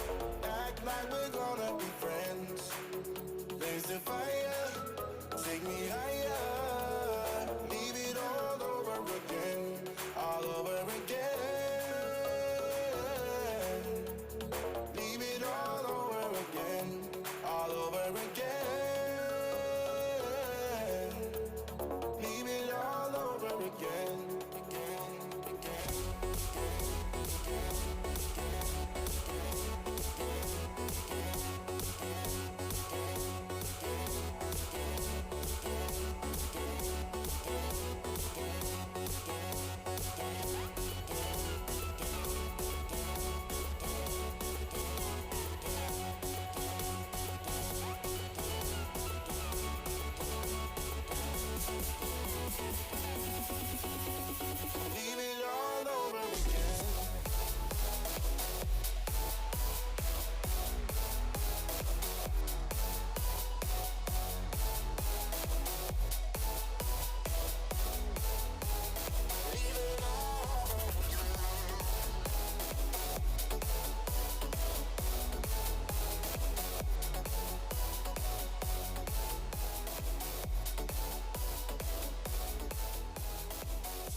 Welcome back, everyone. Again, Ferrymen, as you can see on the screen, going to be taking on the Leviathans, Mifflin, here in Game 2. First one goes over to the Ferrymen. I want to say drawn out, but conclusive game for them. And, of course, we were talking a little bit about the picks and bans just before that brief break. And a lot of the picks that me and you were looking towards, actually right now, a lot of the conversation, I think, very appropriately, towards the mid lane. Agni was the last thing that we had seen personally locked in. I was talking to you about some of the bans, but now we're going to be looking at the closeout here. I'm certainly looking towards the Ganesha, the backline. You had actually mentioned some of the peel that existed for them. Nox in response, a little bit of a silencer here. Makes me think that that's Horus is going to be going over towards the solo lane. Serqet back into the jungle. How are you feeling about the Leviathans? Well, now knowing that it's the Merlin, I think I feel pretty strongly that the Leviathans come away with a composition that works well. I do like this Nox selection. I was concerned that it was going to be a Fenrir lock-in for the Styx Ferrymen. You do not want to play Fenrir into Nox, so restrict the God pool a little bit. I'd imagine it would just be immediately a pivot back towards the Cliodhna, but instead the Raven. We'd seen it briefly hovered in Game 1, so something that Cyno has been cooking up.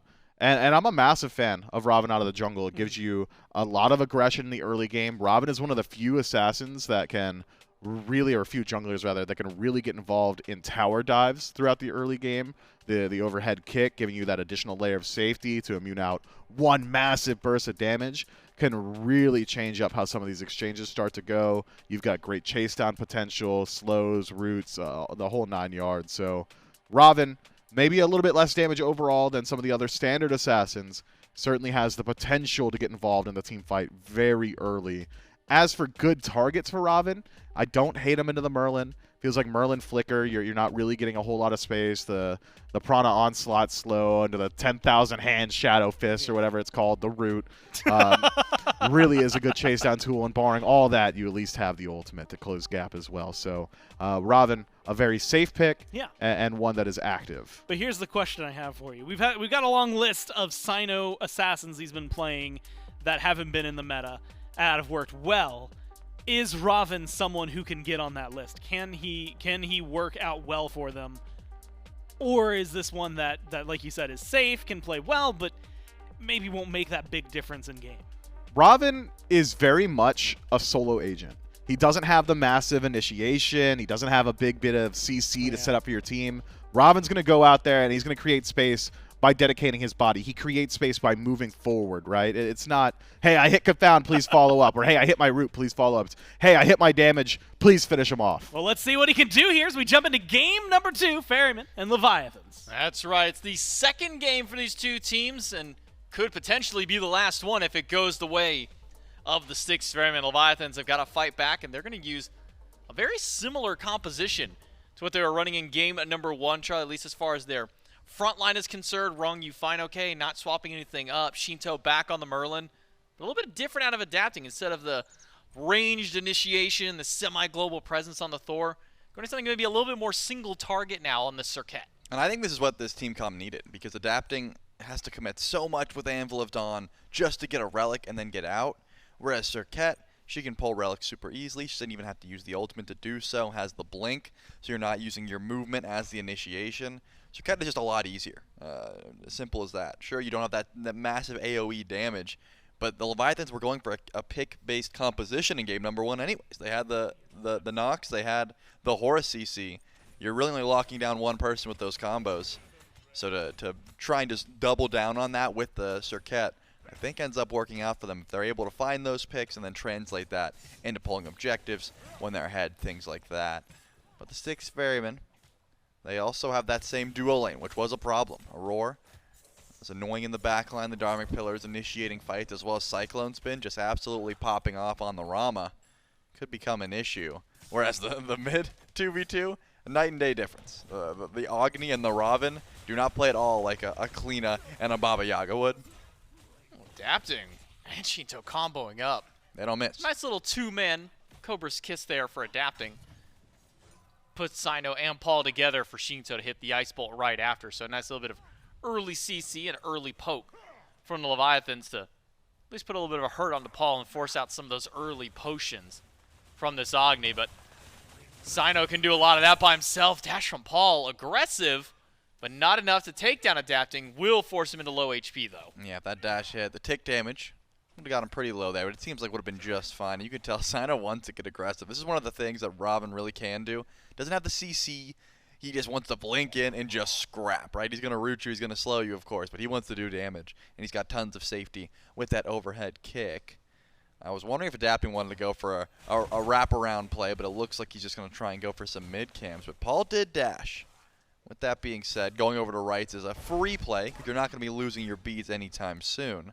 And with that, I'm thinking that's going to be the end of the aggression. Those blinks still certainly on cooldown. I mean, Adapting and Cyno are ready to use them at any moment. But it looks like a possible opportunity for a cooldown buff or a gank, depending on how fineokay plays this. fineokay is aware of Cyno standing by, so unlikely for a gank, maybe an invade, but with Baskin at half HP, probably unlikely to see that one go through for the Styx Ferrymen. So Cyno just making his presence known throughout the right side of the jungle, taking those right mid camps, going for that cooldown buff, and now working through the remainder of his jungle. So slow pace start for both these teams. It was pre-level 5 last time. Then we saw Leviathans get active in the dual lane, found a pick against Aror to really kickstart the game for Adapting the Leviathans, but haven't seen Adapting very active on either of the lanes. So far, it's just been passive jungle farm. Yep, certainly has the opportunity to. I think the Serqet is just easy ganks if you're able to blink and hit that Cobra's Kiss, which you've already seen. Adapting's on point with them so far this game. But you don't want to overcommit, and when you're already down game number 1 and a bad first blood given over to, I mean, just about anyone on the side of the Ferrymen, could be disastrous for the late game here of the Leviathans. Means that makes sense that they're playing a little bit passive, but the Styx Ferrymen are going to step up pretty far here. I'm surprised. Aurora and Cyclone's been forced to use their relic. Cyclone's taking a lot of damage. Cyclone stuck in place. Body blocked by Ronngyu and Zapman. Nowhere to go, but Aurora buys him just enough space. He's able to roll out. Aurora with the hero play from the Ganesha, able to bail out his teammates. Cyclone and Aurora live, but maybe could be risky to go for this purple buff. They'll drag it away. Ronngyu stepping forward to try and take it from them if possible. Zapman on the way as well. They might have to give this one up to the tower. Aurora rooted in place. Zapman roots him again. A dash in, and that is first blood for Zapman. And Cyclone can only watch as his support goes down. That is ridiculous, but look at the rotation in. Adapting is here. And Cyno and Paul, they can't even go in. They're too weak. This is too much. I'm amazed that CycloneSpin was able to live there. Aurora goes massive, but dying for the purple buff. Giving the kill over to Zapman as well. And unfortunately, Paul and Cyno try to make that rotation in, but Sheento and Adapting were on the cover-up, and they said, nope, you're not getting anywhere close. Adapting did actually use that ultimate just to make sure there was going to be no other rotation in. It's a beautiful play there from the Leviathans. They knew when their aggression was coming through. They knew they could pull the relics off of CycloneSpin and Aurora, and now beats down for 90 seconds. This Rama's going to have to play so safe. Your auto attacks are your clear, and any bit of lockdown means you're going down. Cyclone has the Bastion to help out, but Adapting is here, a root in place, and that is good for the Ferryman. Aurora, though, does not have the damage to lock down Ronngyu. It's now 2 kills, once again, both in the dual lane for the Leviathans. Yep, but one goes over to Zap, one goes over to Adapting, a little bit different than last game, whereas Adapting was the one who was able to get all the kills early on, which is all well and good until he gets shut down. But now you're spreading the love a little bit. Zapman is able to finish Dev Gauntlets first because he's got that first gold bounty, the first blood bounty rather. And he should have just an easy time in lane. Cyno hasn't been able to match those rotations. Remember in game number 1, he was able to, and now he's trying to get a kill on his Zapman, but holding the dash until that ultimate comes through means Zap should be fine. This is the ultimate, but Cyclone, he's got the snipes, and Adapting tries to go in and turn things back around. But again, Aurora there to bail out his teammates. The silence goes through, and Adapting can only sit by and watch as his teammate goes down. A return kill onto Zapman, and in the pocket of CycloneSpin will bring the Ferryman right back in. Yeah, those snipes were necessary. That was some great poke there. And Zapman was almost able to make it out because of the juke there on the ultimate from Cyno, but as we've said time and time again, Cyclone doesn't miss. And those snipes were able to confirm a return kill onto the Cern. And that should give Cyclone enough to match the Dev Gauntlets of Zapman. I think that's the biggest deal. When you're behind in stacks, it usually means you can't step up. You start getting starved out of waves, and then you spend the rest of your game underneath the tower. But because Cyclone hits those snipes, he's able to match that pressure, and at the very least finishes the same wave of Zapman. So it should be relatively even in the Dev Gauntlet stacks. But the rest of the aggression, Cyno has not been able to find the same level of success as adapting so far this set. Or this game, rather. He had a good performance on the clean in game number 1, but the Raven, a slower start. Even though the Jotun's Wrath was started, meaning you got a little bit more damage than the Soul Eater of Cliodhna. Hasn't been able to find any kills just yet. So far, just the assist. Yeah, just missed out on landing the ultimate to Zapman earlier, but still able to find at least the assist on the kill. Paul stuck under his tier 1 tower, but being an Agni, the bomb's successful to be able to take down some of the wave. A lot of pressure thrown towards Aror and Cyclone. This knocks once again. We've been seeing it a lot over the course of this phase so far. We saw it a little bit last year, mostly in the hands of Awesome Jake, but now it seems that every support is dipping their toes into the knock support basket this time around. It's worked out really well for Ronngyu through the early game of both Game 1 and here in Game 2, Trelly. Yep, just so much lockdown. That horrific emblem adds another layer of, oh, you're not going to beats my combo, but you have to beats the slow. And it's super annoying to try and lane into, as we saw earlier, when CycloneSpin just got forced back super far. Cyno, unfortunately, gets a ward placed right on top of him. Ronngyu knew exactly where this Raven was, so isn't going to be able to find any aggression in duo lane. He's going to have to go for the shield buff for now. And it looks like that's all the aggression we'll see. Adapting has spent a lot of time right here, just sitting, waiting for Baskin to post up, but has not used Driving Strike offensively, and because of that, there's no real reason to try and go in for a gank. Even with the beads down and the teleport used, you're not going to be able to find a kill on a Hercules unless he uses that movement. So blue buff invade, not going to be the call either. Adapting just going to go for his own blue and sit back, because Baskin's been playing relatively safe. One of the few members in the league that refuses to build Golden Blade, by the way. Baskin has been always going for this Hercules, and he never goes for the clear. He always just goes for some tank items. Just doesn't respect it. Doesn't think he needs the clear, or I suppose just can pilot the god without it. It's been working well for him so far. He stays even. I actually want to talk about maybe the disparity of the Hunters. While it's not reflected immediately as far as the levels are concerned, Zapman is about a half level or so behind Cyclone. Will pretty much even out on the wave to wave, but considering Zapman had a first blood bounty that gave him some help, now even behind in stacks compared to Cyclone. I was just talking about how Zapman was behind. Now it's Cyclone who's a little bit behind in farm comparatively, but I mean, stack game for CycloneSpin, even falling down for first blood, getting that return, doesn't seem to have slowed him down one bit. Not so much, but a purple buff invade could do that, and here comes both junglers, Cyno and Adapting, lurking near this buff, as Ronngyu has the pull, which means Aror can't just take it. He's not going to be able to walk up, and he sort of trapped himself here in the buff. Where's he going? Does drop Atomic Pillars, but Sheento is here, and that's going to be 1 kill for Sheento, 1 for Adapting. Aurora putting himself in a really awkward spot. Forces Cyno into a bad predicament as well. The Leviathans pick up 2 instantly, and now Paul and Adapting maybe not realizing each other are on the opposite sides of the wall. Now we'll know, but a fast dash from Paul gets him away from Adapting. Yeah, even if Paul didn't know, he's always going to have the reaction time there. You can't Cobra's Kiss right off the blink, and that dash is going to be relatively instant, so not going to pull a relic off of Paul. But beautiful aggression over on the left side of the map there.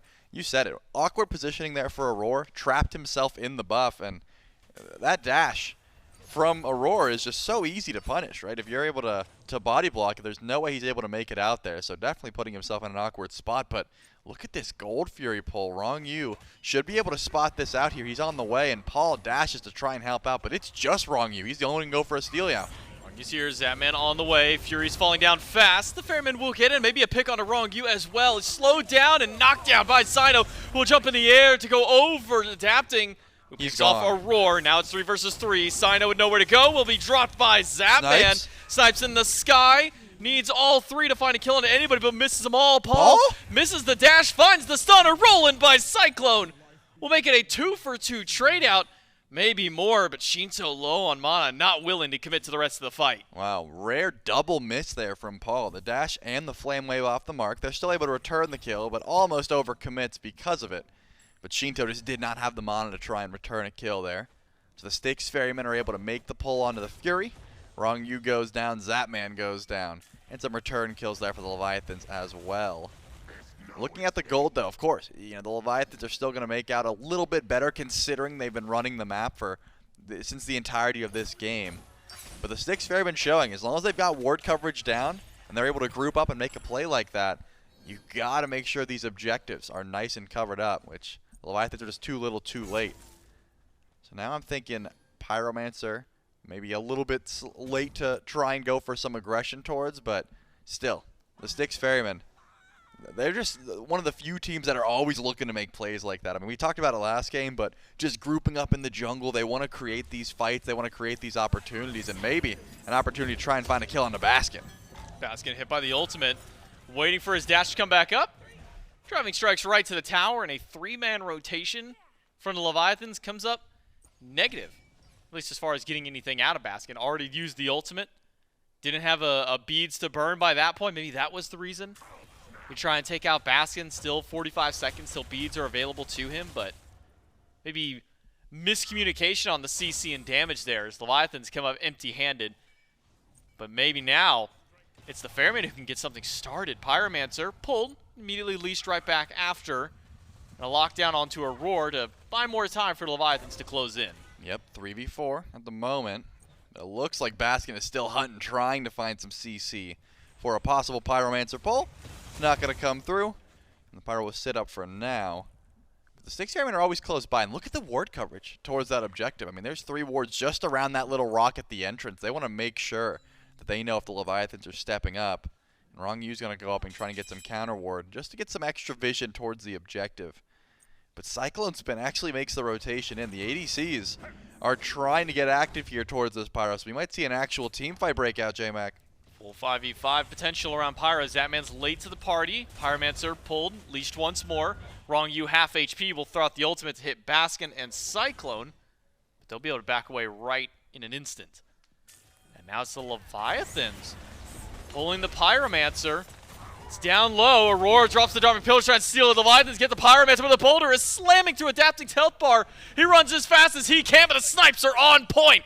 From Cyclone once more, 3 in a row for the carry of the Ferryman, and Paul, he'll grab an extra one on the road.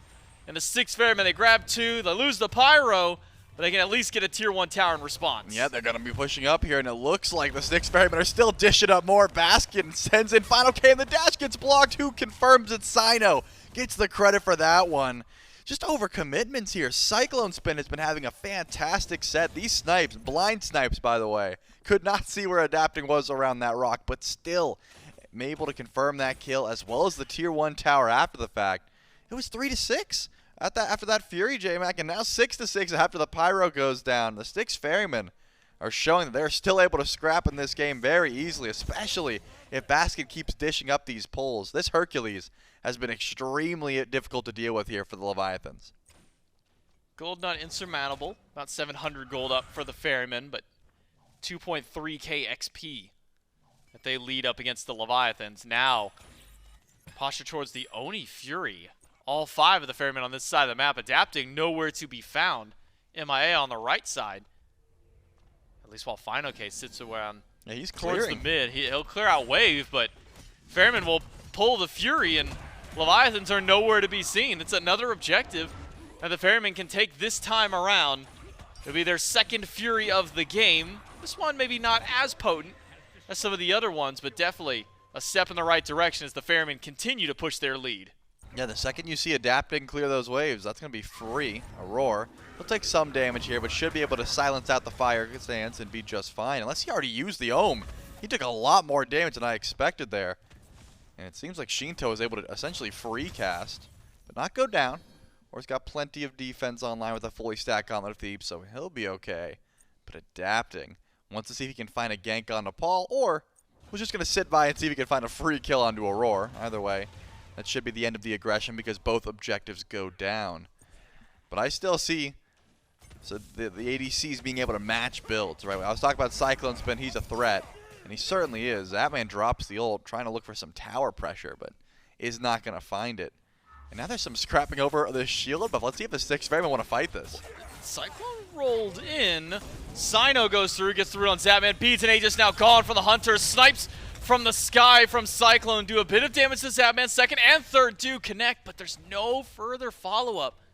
The Styx Ferrymen still playing aggressive. That was very aggressive. Leviathans forced to play so defensively in that fight. As Zapman now both relics down, an ideal target for this Ferryman team. Yeah, I'm amazed actually at that aggression because I get the call. You know, Cyno blinks in, forces the dash, ults on top, snipes from Cyclone come in. You get a kill or you get an Aegis. You end up getting both relics, but even after that, almost diving the tower there, the Styx Ferrymen are playing like they're 10k gold up with only 1,000 gold in hand, which means that the Leviathans are able to fight back. As Cyno's on the right side of the map, jungle-wise, it seems like both junglers are falling a bit behind farm. I mean, they're both level 14. Adapting is still trying to work on some crit to get some extra damage in the build, whereas these carries are level 16 and Paul's level 17.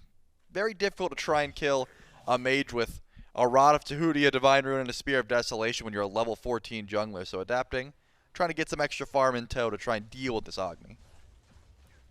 Question will be is, how easily will Adapting be able to get to this backline to deal with Paul? He's gone relatively untouched so far this game. It's been Aror as the primary sponge. This whole set, really. Yeah, really Aror has been the sponge of the setup against the Leviathans, but only 3 deaths so far this game. Another dive on a Zapman, but everything missing from Cyno. Taking the overhead kick, snipes in the sky. All 2, third one, good. Ooh. Just not quite enough damage again. Cyno off the mark with one ability. If he just landed that ult, that would be an easy kill. How many ults have we seen miss, unfortunately, from Cyno? And it's not like the dash was up. He's able to force the dash and then still has not been able to land that ultimate. And now, some good damage over near the Pyromancer. I got my eyes on Baskin. He's been stepping up looking for the pulls. Can certainly get locked down by fineokay and Ronngyu, but has the beads to try and survive. And where's CycloneSpin? Not defending his tower. He's heading over to Pyromancer. Adapting also on the left side of the map with Zapman. This should be a Pyromancer for the Ferryman. Sheento's nearby. Steal potential for the Merlin. Does use some of his abilities to deal damage to the enemy team, but not enough to find a kill on a player. Instead, it's 2 tier 1 towers for Leviathans, maybe a tier 2. Zapman's not got a whole lot of damage in build just yet, so he'll back away from there. So it's Pyro for 2 towers. No kills this time around. Relic's just about to come back up for Zapman. Back to a state of farm for these 2 teams. Charlie, with the Fury coming up the next 10 seconds, you imagine that may be maybe the next fighting point for these 2 teams. I mean, for these 2 teams, maybe. More so for the Ferrymen. Have we seen the Leviathans go for an aggressive play in the past, I don't know, 5-6 minutes? No, it's been all just receiving aggression from the Styx Ferrymen. I haven't seen any sort of blink in or look for a fight except for Zapman. I guess he ulted CycloneSpin under tower. But that was pretty much it. Ever since then, it's been a whole lot of this. Ult does not connect, which means Zapman should be able to live through these snipes, as he has done. But the Aegis is down. Here's the return kill, though, or the attempt. Cyno's the target. Immediate silence by Aror. Stops Adapting from doing anything for a solid 2 seconds. And that buys enough space for Cyno to walk back out. Again, just off the mark with the ultimate. Don't think he's... I think he's 0 for 4 so far on Zapman. One of them Aegis away, so I'll give him benefit of the doubt on 1, but the other 3 have just been off the mark with the hits. No kill potential there as the Aegis did stop a couple of snipes. But now the Styx Ferrymen starting up the Primal. Well, once Ronngyu and Adapting show their nose around the corners, the Ferrymen will pull away. Yeah, Baskin's here. Wants to go for a possible gank, but remember, wants to look for the lockdown. Is it Ronngyu? Maybe. He steps up real far, but Auror's getting damage down. Aror drops Dharmic Pillars, immediate dash away. Ronngyu, 1 shot away. Cyclone rolls in aggressively and takes him down. And now it's fineokay, locked down in place, knocked out by Baskin. Cyclone still marching forward with the team, but damage from Sheento. Just enough to deter the Ferryman from walking too far up. That hasn't stopped Cyno, though. He has been one of the ones leading the charge with Cyclone. As Primal Fury pulled once more. fineokay is near. Sheento's got a lot of damage to try and steal this one away. So once again, it's Leash, but could be starting up just another fight. As Sheento's now got no relic to his name. They're both down for the fight. Yep, here comes Paul. He's leading, and there goes CycloneSpin with the snipe. Sheento eats a lot of damage, and that should be enough to go for the Fury pull. But fineokay and Zapman still want to step up. Paul is able to play zone duty and finally the Styx Ferrymen are able to grab that Primal Fury after a long-winded juggle back and forth. It's ridiculous, though. Cyclone is playing as a frontliner. This Rama, you've called out every single time. You're right, dashing in. It's not like he's stepping forward. He is using that dash aggressively. Last game it was Paul who was a problem, and believe me, he's still doing good damage. But CycloneSpin has been going untouched. He's able to blink forward, dash forward, hasn't used his relics, using those snipes consistently. Topping the damage charts, and it doesn't look like he's going to stop anytime soon. This round was a threat. Yeah, for sure. Got to keep eyes on Cyclone and Paul. These two carries in game number 1, relatively unchecked. This time, at least a little bit of pressure thrown towards Cyclone, at least early in the game. But ever since that first blood, Cyno has not given up his onslaught up against Zapman. Both he and Cyno, apparently they got some beef with Zapman because it has been those two constantly throwing shots to Zap. And now some thrown towards Aror once again. A couple ultimates used. Aror goes down. But it costs the Leviathans a couple of big ults to do it. They do. Those are some good crits there. Adapting did not go to the Rage, by the way. That was a full-on Deathbringer. That's why so much damage went towards Aror. But with a 5v4, what do the Leviathans do around this Fire Giant? It looks like fineokay is going to step forward. The Tier 1 tower is the first target. That Pyromancer is going to spawn in here shortly, and it's actually Cyno who's going to split push for the time being. And it is a Fire Giant, Paul, not Pyro. They want the real objective here, and here comes the Styx Ferrymen. Paul's got a lot of damage on the Agni. fineokay and Ronngyu are now both outside of the Fire Giant pits. It's the carries tanking it up. And the Leviathans will pull away from fire, not willing to commit without knowledge of where Cyno was, with Paul standing by as a major threat. So Styx Ferrymen stop one of the first big aggressive plays the Leviathans made. They got their pick on Aror, but Auror's already respawned and ultimate back up in just a few seconds. So now it's the Ferrymen eyeing the Pyromancer. It's going to be a while, though, before Aurora is able to get any sort of anti-crit damage. He's worried about adapting because he's going to pop like a balloon every single time that CC comes his way. He is working on that heroism once he finished up, so it could come in clutch here as the Pyromancer gets real low. Steal attempts come through, and the Styx Ferrymen are able to grab that one. Runic Bomb in tow there for Aror. But it looks like that's the end of the aggressive plays here for the Ferrymen. They're just going to get some ward vision down on the FG and go their separate ways. But I love this from the Leviathans. It took a bit. They were the ones getting aggressed upon and just playing defensive. And they finally said, hey, this Ganesh guy, he's not that tanky. We've got the lockdown. And there's not much that Aurora can do unless Baskin's frontlining with him. If it's just blinking from adapting into a lockdown from Ronngyu, he should be dying until he finishes another item or two. Yeah, it looks like maybe a Spirit Robe on the mind of Aror. Just for how much CC has gone his way, that extra damage mitigation might go a long way to try and help him out. For now, the Styx Ferrymen do hold a small lead up against Leviathans, about 3k gold up here at the 24-minute mark. And surely by this point in game number 1, we were staring down our third Fire Giant almost. At least third fire attempt for the Styx Ferrymen. Not quite the same case this time through. Playing a little bit slower, still grabbing at least some of these Furies, a couple of Pyromancers to their name. It's 3 Furies, one of each kind for the Ferrymen. So they've got the extra damage up against the objective. And that might just be enough for the call. A Bracer dropped down by Aror. Couple players on the wrong side of the map. It's just the frontliners for the Leviathans to try and take this one away. Silence down for Ronngyu. Ferrymen get the fire. A knock up on a fineokay. He needs a target to dash to. He's got Ronngyu. And Ronngyu will now use fineokay to taxi service, but it's hand-delivered right back to the Ferrymen. A pickup by Baskin puts down the solo laner. How many times have we seen adapting on the wrong side of the map? I mean, Zapman was clearly just going for farm. He was over on left as well, but it seemed to me like adapting had no reason to be over there. And because of that fact, an easy 5v3 towards the Fire Giant, and now the Styx Ferrymen are able to siege forward. Serqet is in the jungle, so keep your eyes on adapting, but tier 2 tower's the call. Baskin tanks up the tower. Cyclone will shred it away. And now only towers in the other 2 lanes still remain through. A very weak tier 1 tower in duo, and a tier 2 in mid to have to deal with as well. But Styx Ferrymen, they got their fire. It's around all 5 ways. They can head back to base, spin up some of the gold in pockets. 1,600 in hand for Aror. Will definitely pay off. Well, what? You know, he'll go back the express strat. But Paul will at least make a 1 trade. Not sure what happened with Aror there, though. Just gets caught out in the jungle. Yeah, I think he was lazy backing. I heard Paul pop 3 bombs, then I look and just see a kill onto adapting. I'm guessing all 3 were able to land when he was using that ultimate there to confirm the kill onto Aror. That's going to be a worthwhile trade.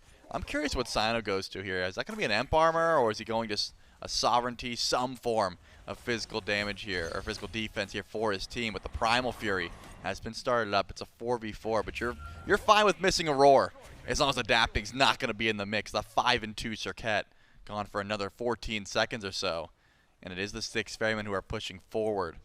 fineokay's on the right side of the map, so they have free reign here to grab at least the tier 1 and tier 2 over on left before this Fire Giant runs out. They've got another minute on the buff. Might as well siege forward and try and get a little bit more gold in their pocket. Paul and Baskin do take out the weakened tier 1 on left. Cyclone on the way, as well as Cyno try and help with the tier 2 tower. Aror off his respawn. He'll make his slow trot over to the right side jungle. Can likely start to get some ward coverage ready for fire on its next spawn. Maybe set up for mid. But 4 stack of the Ferrymen to the left means tier 2 tower will be a foregone conclusion. 6 Ferrymen have now taken their 3K lead and pushed it all the way up to about a 7,000 lead over the Atlantis Leviathans.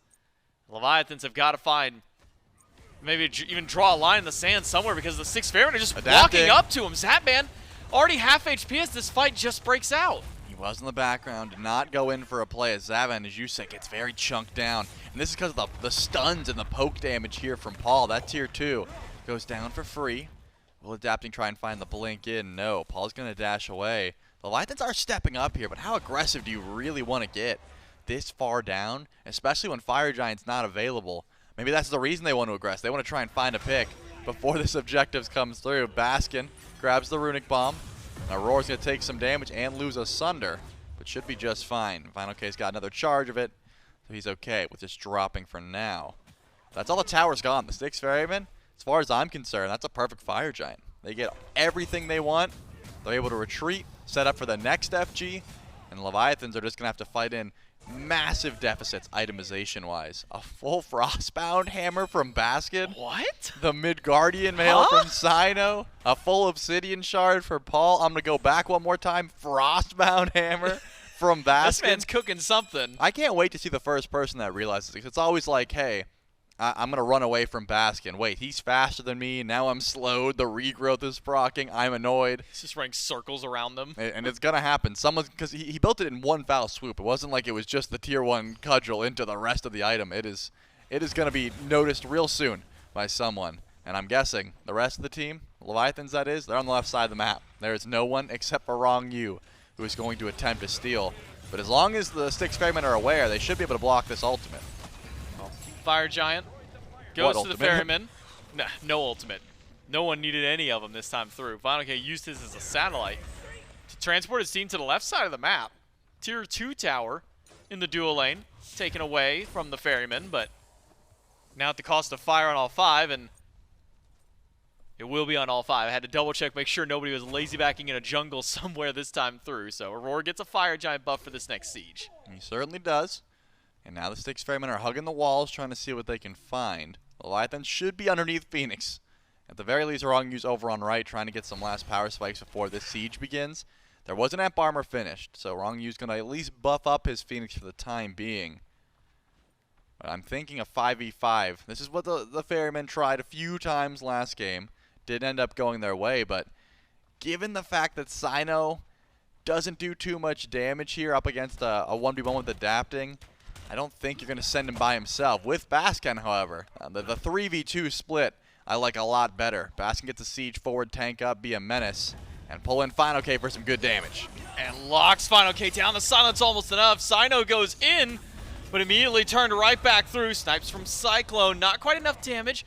And Ronngyu just avoids being picked back up by Baskin. A near KO onto fineokay. It's 20 seconds now until his beads are back up. He just barely makes it out, and Cyno's got a regen. Yep, some regen here. Fire Giant's going to help out. Still some low health bars, though. I don't think the Styx Ferrymen want to walk in immediately. You'd think, but Paul sieges forward with a beautiful triple stun. Starts the stun, drops a bomb with it. Cyclone rolls away as he was taking up Phoenix. Pick up onto adapting, gets the beads now from the Serqet. It's just been that easy for Baskin. He's walked up twice, found 2 big knockups to start a fight. And now the Ferrymen, with their 3 stack on the left side, continuing to force Ronngyu forward. Now pokes him down to half HP. Yep, Paul just goes in, Flame Wave into Bomb Stun, pulls out some damage, and Ronngyu pops out a little bit early. No, Cyclone again dashes in, but Cyno goes down.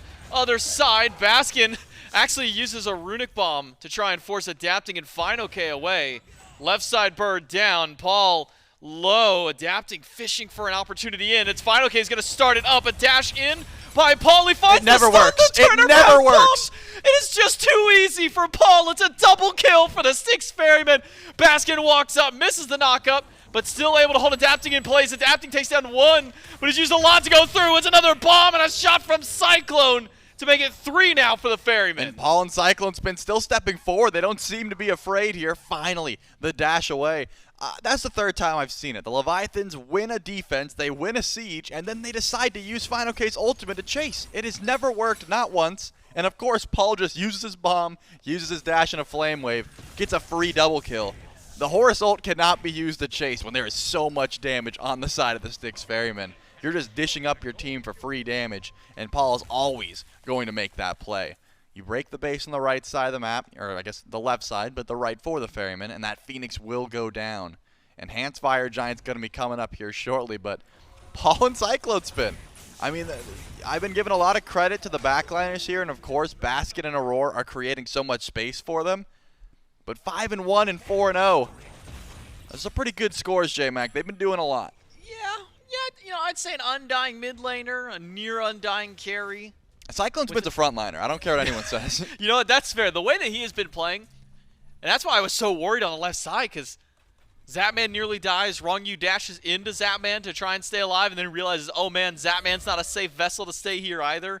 So he dashes out of him, and Cyclone decides, you know what? We're just gonna roll in.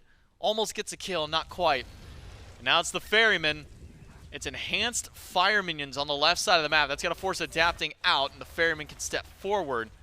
The Fire Giant should be the next target for the Ferrymen, and it will be at least for the dual lane.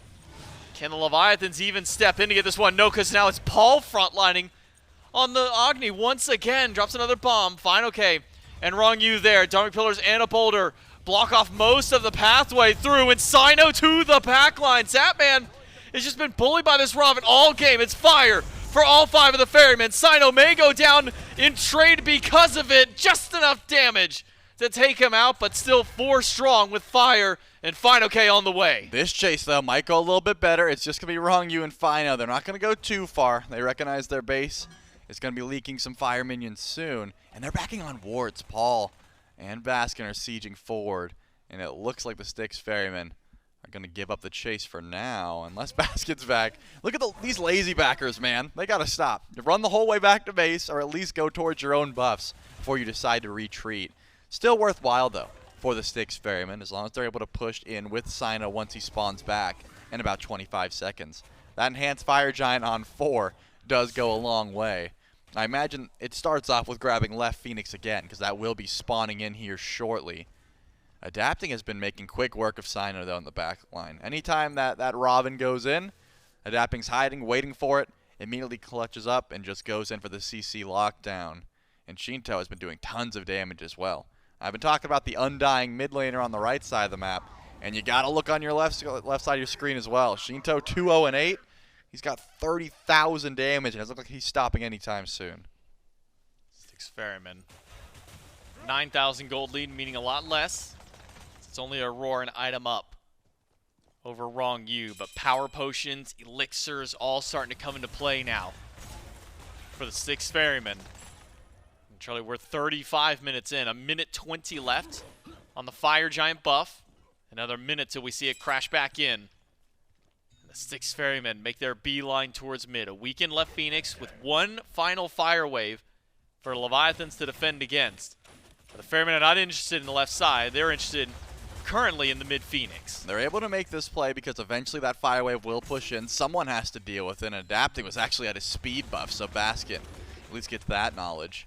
I'm waiting to see if it's going to be a Roar dropping Diamond Pillars or a bomb stun from Paul, and it looks like a bomb stun from Paul. Pulls the beads off of Zapman, and he's already so weak. Zapman a quarter HP, a miss from Cyno, but enough damage? Not quite. It's the snipes from Cyclone again to take him out. Cyno pops in the backline to Sheento, but CycloneSpin 6, 1, and 4, and looking to make it 7 if he can find the damage on a Ronngyu. The silence holds him back for just a moment, but the Styx Ferrymen, they've taken now 2 Phoenixes in this sweep. They have so far. fineokay does have the ultimate, and the Styx Ferrymen, I don't know if it looks like they're retreating to you, J-Mac, but they seem to be sieging forward. They want to continue this push with Zapman gone.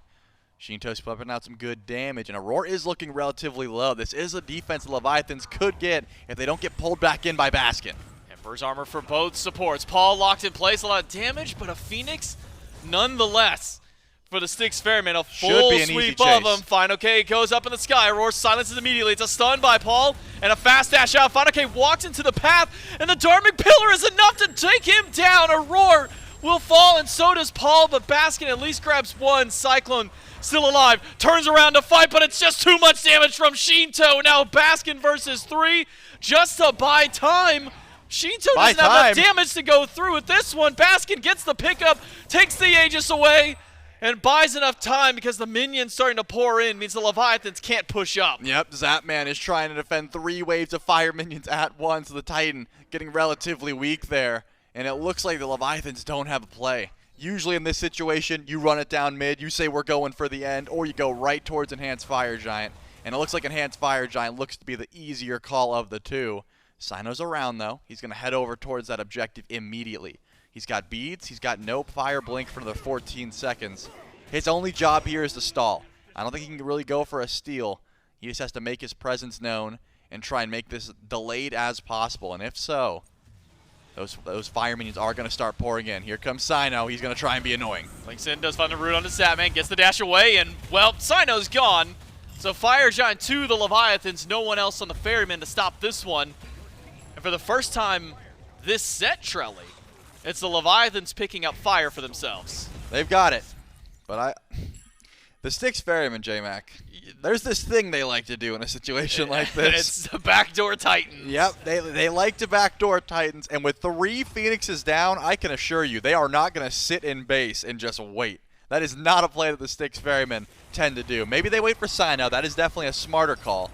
But with so much freedom across the map, they step forward, grab some ward vision, and now their option is to just be sneaky. As long as they are not known, as long as their position is not known here by the Leviathans, they can't push up that far. They're going towards mid. They know the Primal Fury just dropped, but they're not retreating. There's only one place they can go, and they're going to step forward. fineokay, does he see them? I think he just called it out. A few of the Leviathans pushing up mid. Adapting to the right, it's just fineokay here for defense. Now Ronngyu heads back. Zapman, after clearing this wave, should be heading back. Will do so. A couple of backs channeled by the Ferryman to make sure the Leviathans can't push up mid. So, with the Fire Giant buff so far, Leviathans have wiped a couple of towers off. Still 1 tower left standing on the right side, but not really in a position to push that far forward. Fire minions doing a lot of work in the solo side of the map, keeping the minion wave right at that midway point. It's really been up to adapting to try and keep those waves pushed up. So far, it's been working out, and the Titan hasn't taken too much damage since then. But once again, the Ferrymen are not waiting underneath Phoenix. They are trying to maneuver around the map as sneakily as possible and make sure the Leviathans can't push with this Enhanced Fire Giant. All 3 Phoenixes close to respawning, but that right side bird is going to take a little bit longer. And the Styx Ferrymen step forward. The Leviathans are in the jungle, though. Cyno's going to find out adapting here shortly. Steps over a ward, so the presence is known at the very least. And I like this call from the Ferrymen. As long as they're here, the Leviathans are not doing anything with Enhanced Fire Giant. You say sneaky for the Ferrymen, but it's been anything but so far, as all 5 were deathballing through the mid lane. Split the Leviathans, bomb stun. Hits 2, but no follow-up damage there. Ronngyu able to dash away. Cyno, solo agent on the Raven. Tries to push up the last couple of fire waves, because this right side Phoenix is just about to respawn. The Styx Ferrymen gather themselves in mid.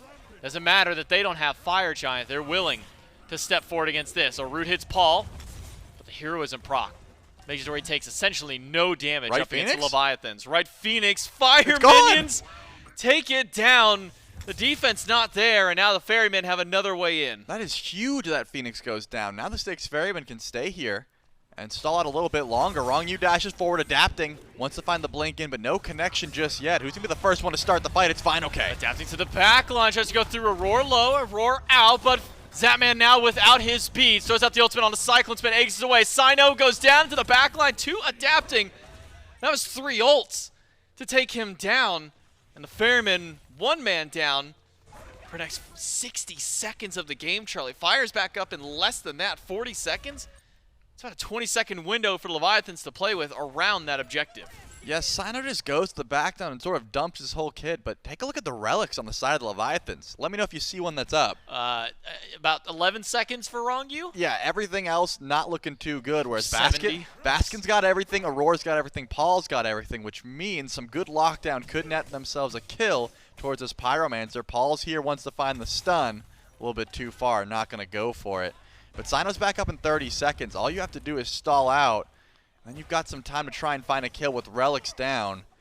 Again, it's just Bracer from Ronngyu. That is all the Leviathans have to try and survive or get aggressive. And Enhanced Fire Giant just touched down on the map. Bracer thrown down. So now 40 seconds until the next relic is back up, and that's a Sunder from fineokay at that point, immediately after Horrific from Ronngyu. Leviathans start up the fire. Aurora dashes in, silenced and locked in place. Fire goes to the Leviathans, and all 5 will immediately back away. But, Charlie, we saw this happen last time. Leviathans got a fire. It took a few towers, one over in the left, took down a couple in the mid. But instead of playing aggressive beyond there, it was the Ferrymen who were playing aggressive, and again, will continue to do so. Oni Fury will now be dropped down by the Chaos side team with Fire Wave still pushing into the right side, means maybe another opportunity for the Ferrymen to push up. Yep, adapting. He's going to spot this out. He's going to have to back up. And I got to say, the way Cyno's been playing, that mid guard is much better to Crusher or any other damage item. He's just kit dropping and dying, and if his job is to just do as much damage as possible, I don't think the mid guard is helping out. And if he's trying to be just survivable, then why not Magi's at that point, because he keeps getting locked down by adapting. It just seems like a bit odd of a play style here from the Robin. Doesn't matter for now, as the Styx Ferrymen are still pushing up.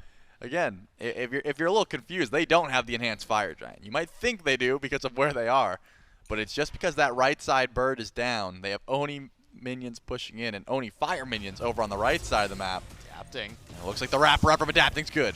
Does manage to find Paul, but Paul brings him right back into enemy lines. fineokay in the sky. This has not worked out well in the past. Paul will drop a bomb, quickly dash away. fineokay takes a lot of damage, and the boulder through. Aurora will be the sacrificial lamb for the Styx Ferrymen.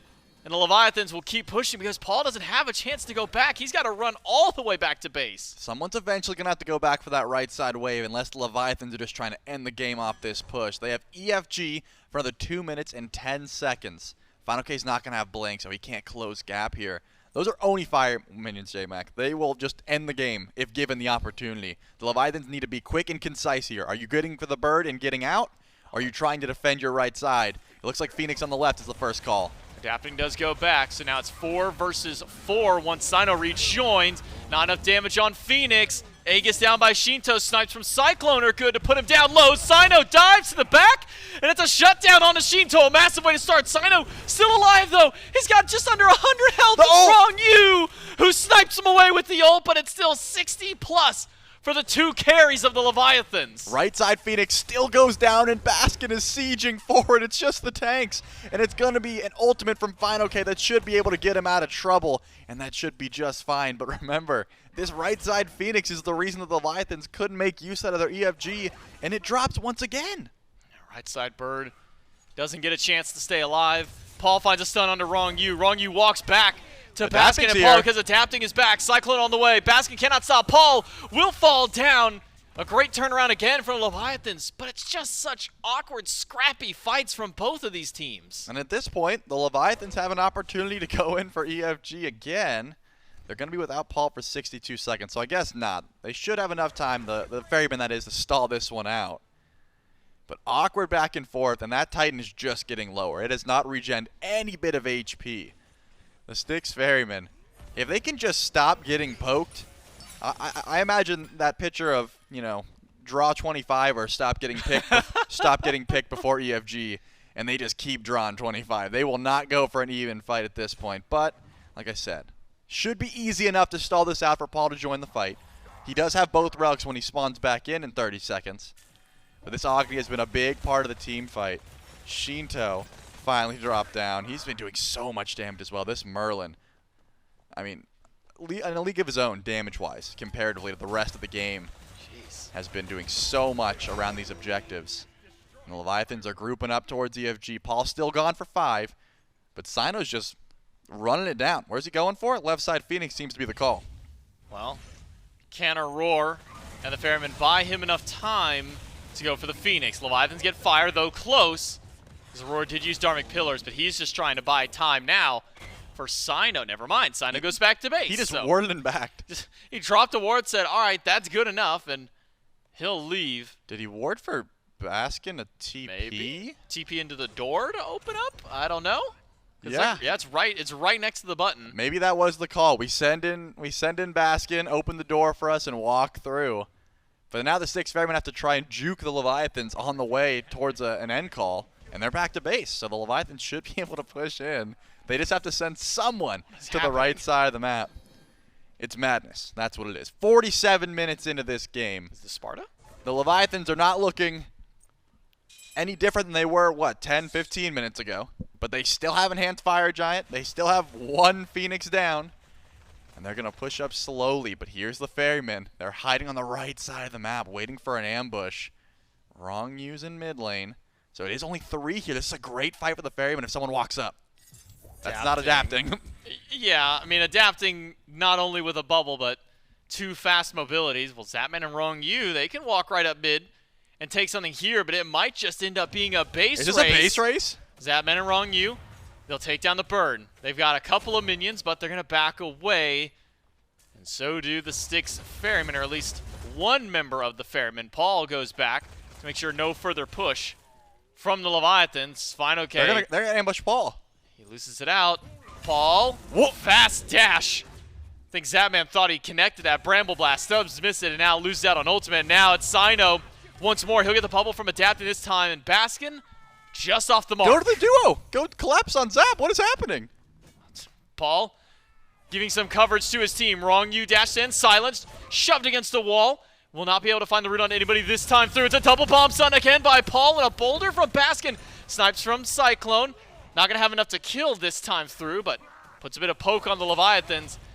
It's awkward, to say the least. It is very awkward. Yeah, it's a full-on retreat here from the Ferrymen. They decide they're going back to base, but the Leviathans have 45 more seconds on Enhanced Fire Giant. There is still a Tier 2 tower standing at 48 minutes. Not for long. It's going to drop down. And now, that right side Phoenix finally spawns in here for the Ferrymen, and it looks like the Leviathans are sieging forward. They're trying to get a Phoenix of their own. 48, nearly 49 minutes of back and forth for these two teams. The Styx Ferrymen now on their first real defense this game under their own Phoenix. Zapman nearly takes it down, adapting, waiting over by mid, but Paul spots him out, dashes aggressively on him. Adapting, he's got to use all of his mobility to get out. But now Paul, still one bomb in pocket, gets some poke onto Ronngyu. Leviathans can take this Phoenix, but a pillar from Aror will lock in Ronngyu for a moment. Fire Giant's gone. Styx Ferrymen still throwing out some damage. Even Ronngyu expending the ultimate to blink into the back line for adapting. Finds Paul, but Paul will quickly dash out. And it buys just enough of an opportunity for Leviathan to take a bird. Leviathan's grabbed 2. That mid Phoenix went down first, and now the right is gone. So finally, after 49 minutes of gameplay, the Leviathans are winning map state-wise. Because the Phoenix was able to spawn in. Adapting has been positioning so well on this Serqet. We've been talking about the damage numbers, and it's very easy to get lost in just big numbers. But this Serqet has been an absolute menace. In the backline consistently, never revealing himself. The Styx Ferrymen always have to watch out for where that Serqet could be hiding. And now they're stepping forward. They have 2 waves of fire minions to worry about in mid and right. The Enhanced Fire Giant's going to spawn in a Runic Bomb. Very useful here. And Paul is going to be without beads for 92 seconds. That is a big deal. Adapting doesn't have any relics for a minute or so as well. But Sheento must be feeling great. Got a 3K pot in tow, both relics available, this Merlin. But look at adapting once again. How is he already in the back line? fineokay finds Baskin. Cyno to Zapman. Aegis gone. Beads won't matter. Zapman's gone, but so is Paul. He's been the big hitter for this team. And the Styx Ferrymen take a 1-for-1 trade. Cyno Awkward at half again. HP. He's going to have to go back to base, but the Leviathans will not let him do so. Check out fineokay in the sky. He's going to dive back in, but it's only him up there with Ronngyu, and Baskin is not the ideal target. Adapting, tries to take down Cyno, but a turn and burn is good. It's a shutdown on the king. And Cyno taken down by Sheento, and Sheento steps too far forward himself. The Leviathans have now lost 3 in this fight. Might even be 4. Titan's gonna die. The Titan is going down so quickly. Someone's got it back. And it's going to be Baskin to go back to base. He'll stop the minions, but does he have enough damage to do so? The Leviathans are keeping them busy as Baskin does save the Titan, but fineokay, the last surviving member of Leviathans, for only a moment. It's a double for Cyclone and the base defended. And now you have to worry about fineokay somehow ulting in if you have enough time, but it looks like Baskin, he's going to have to carry all these minions. Someone has to go back. There's no way he can do it by himself. This mid Phoenix is going to drop, and you can't have your Titan that weak. Does take care of the right side. They're just going in. They're not backing. The minions holding out on the left. It's 4 seconds for Zap. Teleport by Baskin. Surely he left the minion wave. He left the minion. They're committing. They think Okay, Paul's back. Okay, they've Paul's got back. time. And now they're going to go for the end against Zap. It's Zap against 3. Zap's got to stop them. It's by himself for 15. He uses the beads. He had that for the last fight. Runic Bomb on top of the Titan. But the Titan is still healthy. The Titan is still living through. Zapman is doing his best. He roots in. Baskin takes out Baskin. Aror is low. Aror, though, helps him against the Cyclone, and that will do it. The Styx Ferrymen and 50 take the set. That is an insane finish. Both of those Titans had to be under 1K. Aror just starts dancing. What an insane call. I cannot believe that, number 1, they left Baskin by himself for so long. Number 2, he just leaves the wave to teleport. Paul shows up, is able to clear it out. But the 3v1, Zapman was only able to kill 1. And that's because of some great CC from Baskin. If you don't pull those beads early on, you're just having a certain free cast against you, and that Titan doesn't die as quickly. Well, Zapman holds out the best that he can, but it's the Styx Ferrymen, whoever to walk in, take that one for themselves, take a 2-0 over the Leviathans, and continue to kickstart their climb back up in the division. I'll be honest, Charlie, I don't know what happened these last 15 minutes because it's just been, we're going to fight over here. Now we're going to fight over there. Oh, you got an objective? I don't care you have fight. We're just going to keep fighting no matter what. It was not traditional SMITE. It was not traditional grouping up around Fire Giant. It was scrappy, and I loved every second of it. It's arena on all fronts of the map. And this arena game won by the Styx Ferrymen as well as the set. A 2-0 to them. That's it for Charlie on the cast. We'll throw it to the desk to break it down. That's right, a 2-0 victory here for the Ferrymen in Mifflin. That game has about everything that you could have possibly wanted into it. It's got Fire Giants, Enhanced Fire Giants. It's got base race. It's got minions almost becoming winions. And maybe not everything. There's a few things that are probably skipping over that you'd really want in an ideal game. That's a lot of stuff, though. Plus, give me one more. A 50-minute banger. Boom! Yeah, it's got all 5 of the things that I just said. And look, it's really fun to watch as well. Just seeing these teams go back, you get a lot of good performance from Sheento this set, despite the fact that it's a loss. Adapting on the Serqet, diving constantly. But it feels like for every moment, the Leviathans have something going great for them. The Ferrymen have something going great for them. That's about the case for 48 minutes before one of them truly gets to pull ahead. Yeah, I will say at least Sheento looks much better here on land. This is a much better version of the Leviathans. Unfortunately for the Leviathans, they caught an upswing version of the Ferrymen, who have clearly locked down their late-game team fight. CycloneSpin having a great start to his weekend. This Rom was just pouring out damage. Paul, of course, finding priority picks time and time again, defending his base, sieging on enemy Phoenix as well. It all looks good for the Styx Ferrymen. Took up a whole lot of attempts, though. The Leviathans, they kept the game locked down for about 20 entire minutes on base defense. But eventually, one team fight around the Fire Giants, all it takes.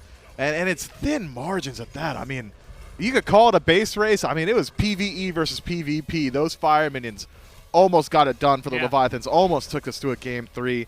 But perfect switching of aggro or switching of the passing of the torch on defense.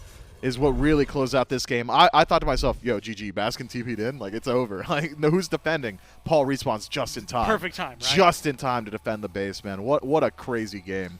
60,000 damage from Sheento put up in this one. It's a lot, especially considering the next highest 16,000 below that. Look, a lot of good plays, I think, on both sides. A lot of interesting moves. Look, the team that had an 11-4 and 10 jungler is the one that lost here, man. It is, like you said at the end, like the perfect storm of the exact scenario the Ferrymen needed to stay alive and to win.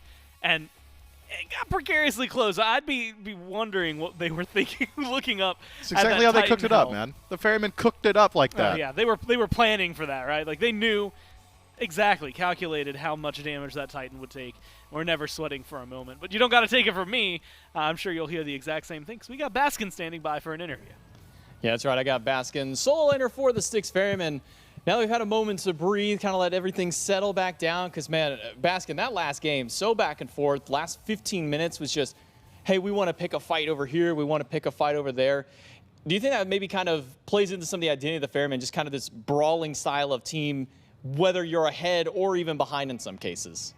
Yeah, I would say we're pretty proactive no matter if we're behind or ahead. But that's also just kind of how a lot of late games work nowadays. There's a lot of, like, even if you're on the back foot per se, the best way to get off the back foot isn't to defend well, it's to make an aggressive play by grouping up or something. So I think that's part of our identity. I also just think that's how the late games play nowadays as well, though. Yeah, so now two games that go 40 plus, that last one going 50, almost 52 minutes at the kind of the end there. How does that kind of wear down on you guys as players? You know, sometimes you go into 3-game sets, but those might be 25, 30-minute games. Going 2 back-to-back long games, I mean, how does that kind of wear down on the team as the game goes through? Yeah, it's definitely very draining, especially when late game, you know, it's because you have to be focused for the whole entire time, right? And it's like a high level of focus it requires, so it's definitely a little draining. Like today I kind of forgot to eat. I only had a banana, so I was feeling pretty tired. But I think our stamina has gotten pretty good recently just because I think our last 3 sets have had like an average game time of maybe 40 minutes, maybe even longer than that. So we're kind of getting used to the sort of long games. And yeah, it's not as bad as like before in like metas where the games would be like 20 minutes and then you get like a 50-minute barn burner and then you're just really tired. We're just kind of used to it and we expect it at this point, I feel like a little bit.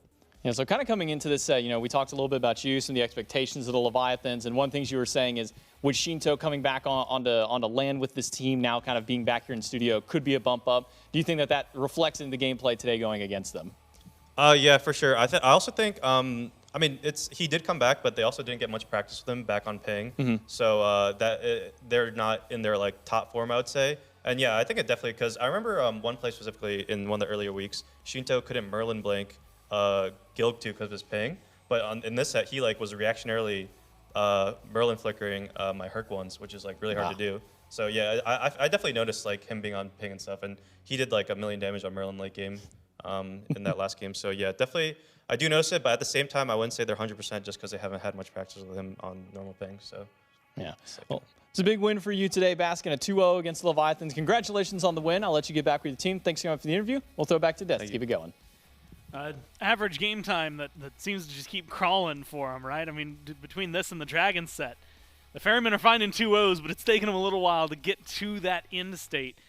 Good defenses. It's been incredibly fun, I think, to watch today. And let's just set number 1. Just the